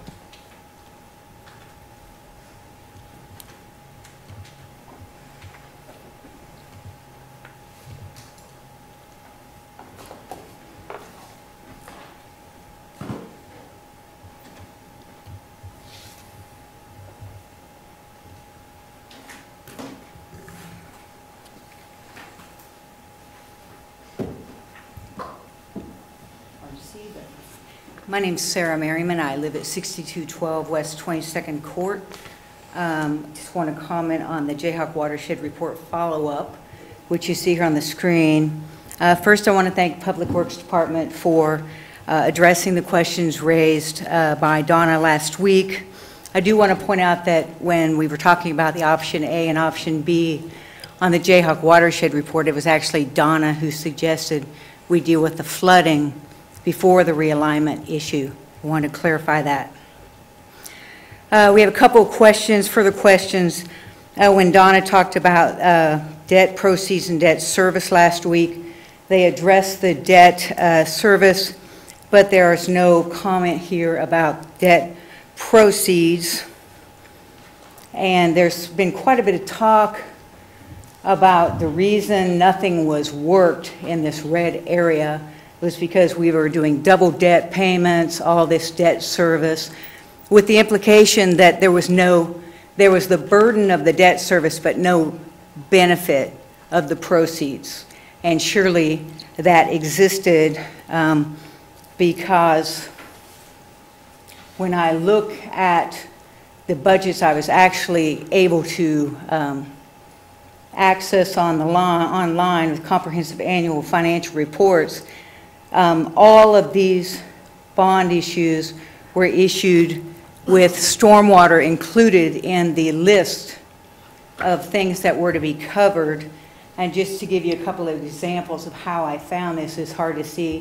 1999 issued $9 million stormwater. 2000, $23 million stormwater. They were for various projects, but there are all of these bonds that included stormwater to be used for that, $134 million worth. So we have the proceeds from bonds. We get back to now through 2018, probably almost $56 million of stormwater fees and still just $13 million of projects worked. I would like to know what portion of these debt proceeds funded the stormwater projects during these years. Last thing I would like to say is that I hope, when you're talking about the downtown master plan, I hope that you have more success in working the master plan for downtown than has been demonstrated in working the stormwater master plan over the last 22 years. Thank you for your time.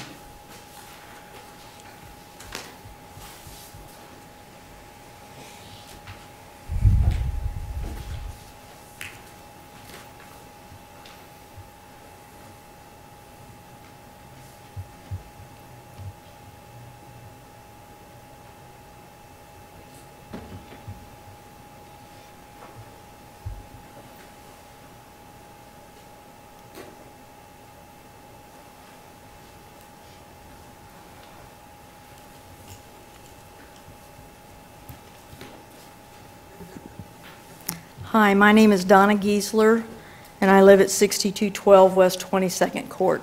I appreciate the city manager's report addressing some of my questions, but what I feel needs more attention concerns the issue that the main focus of the 1996 Stormwater Master Plan was capital improvements to the stormwater drainage systems within the city.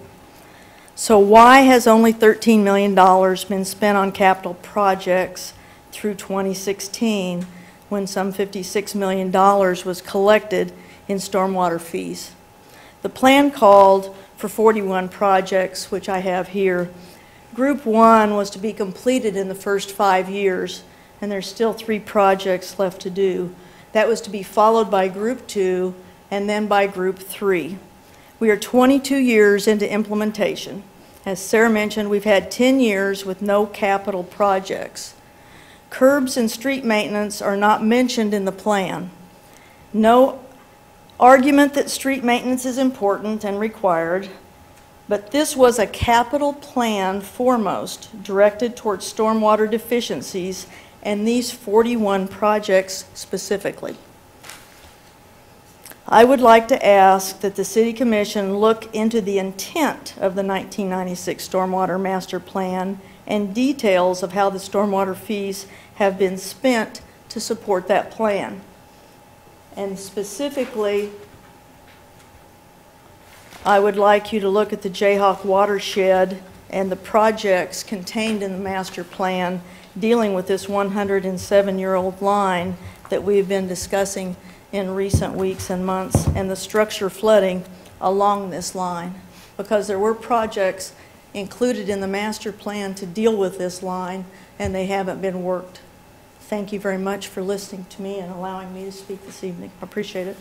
Thank you.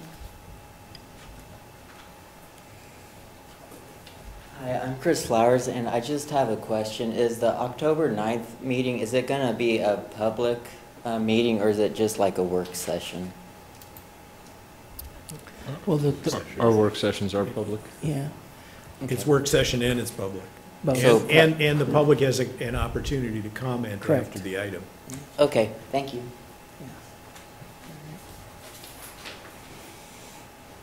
Anything else? All right. Motion to adjourn? No, Oh, meeting meeting. Calendar. Sorry about that. I'm like out of here. I knew that it was meaningless because I was looking at it that last week in September when the North Carolina group is visiting, which is really cool. But I might be out of town during this, so I don't know if I'll be able to make it. So I'll be here. yeah, I think this is gonna be really great. Anything else on the calendar? Any new items we need to put on? Bobby had that new ribbon cutting. Did someone? I took that. One Okay. of them, and then there was the other one I took, yeah. So I think we're good on the ribbon cuttings, okay. Anything else to add? Nope. All right. Anything else? I think that's it. Move we adjourn. Second. You get to pick who seconded. You're the mayor. All in favor? Aye. Aye. Unanimously passes.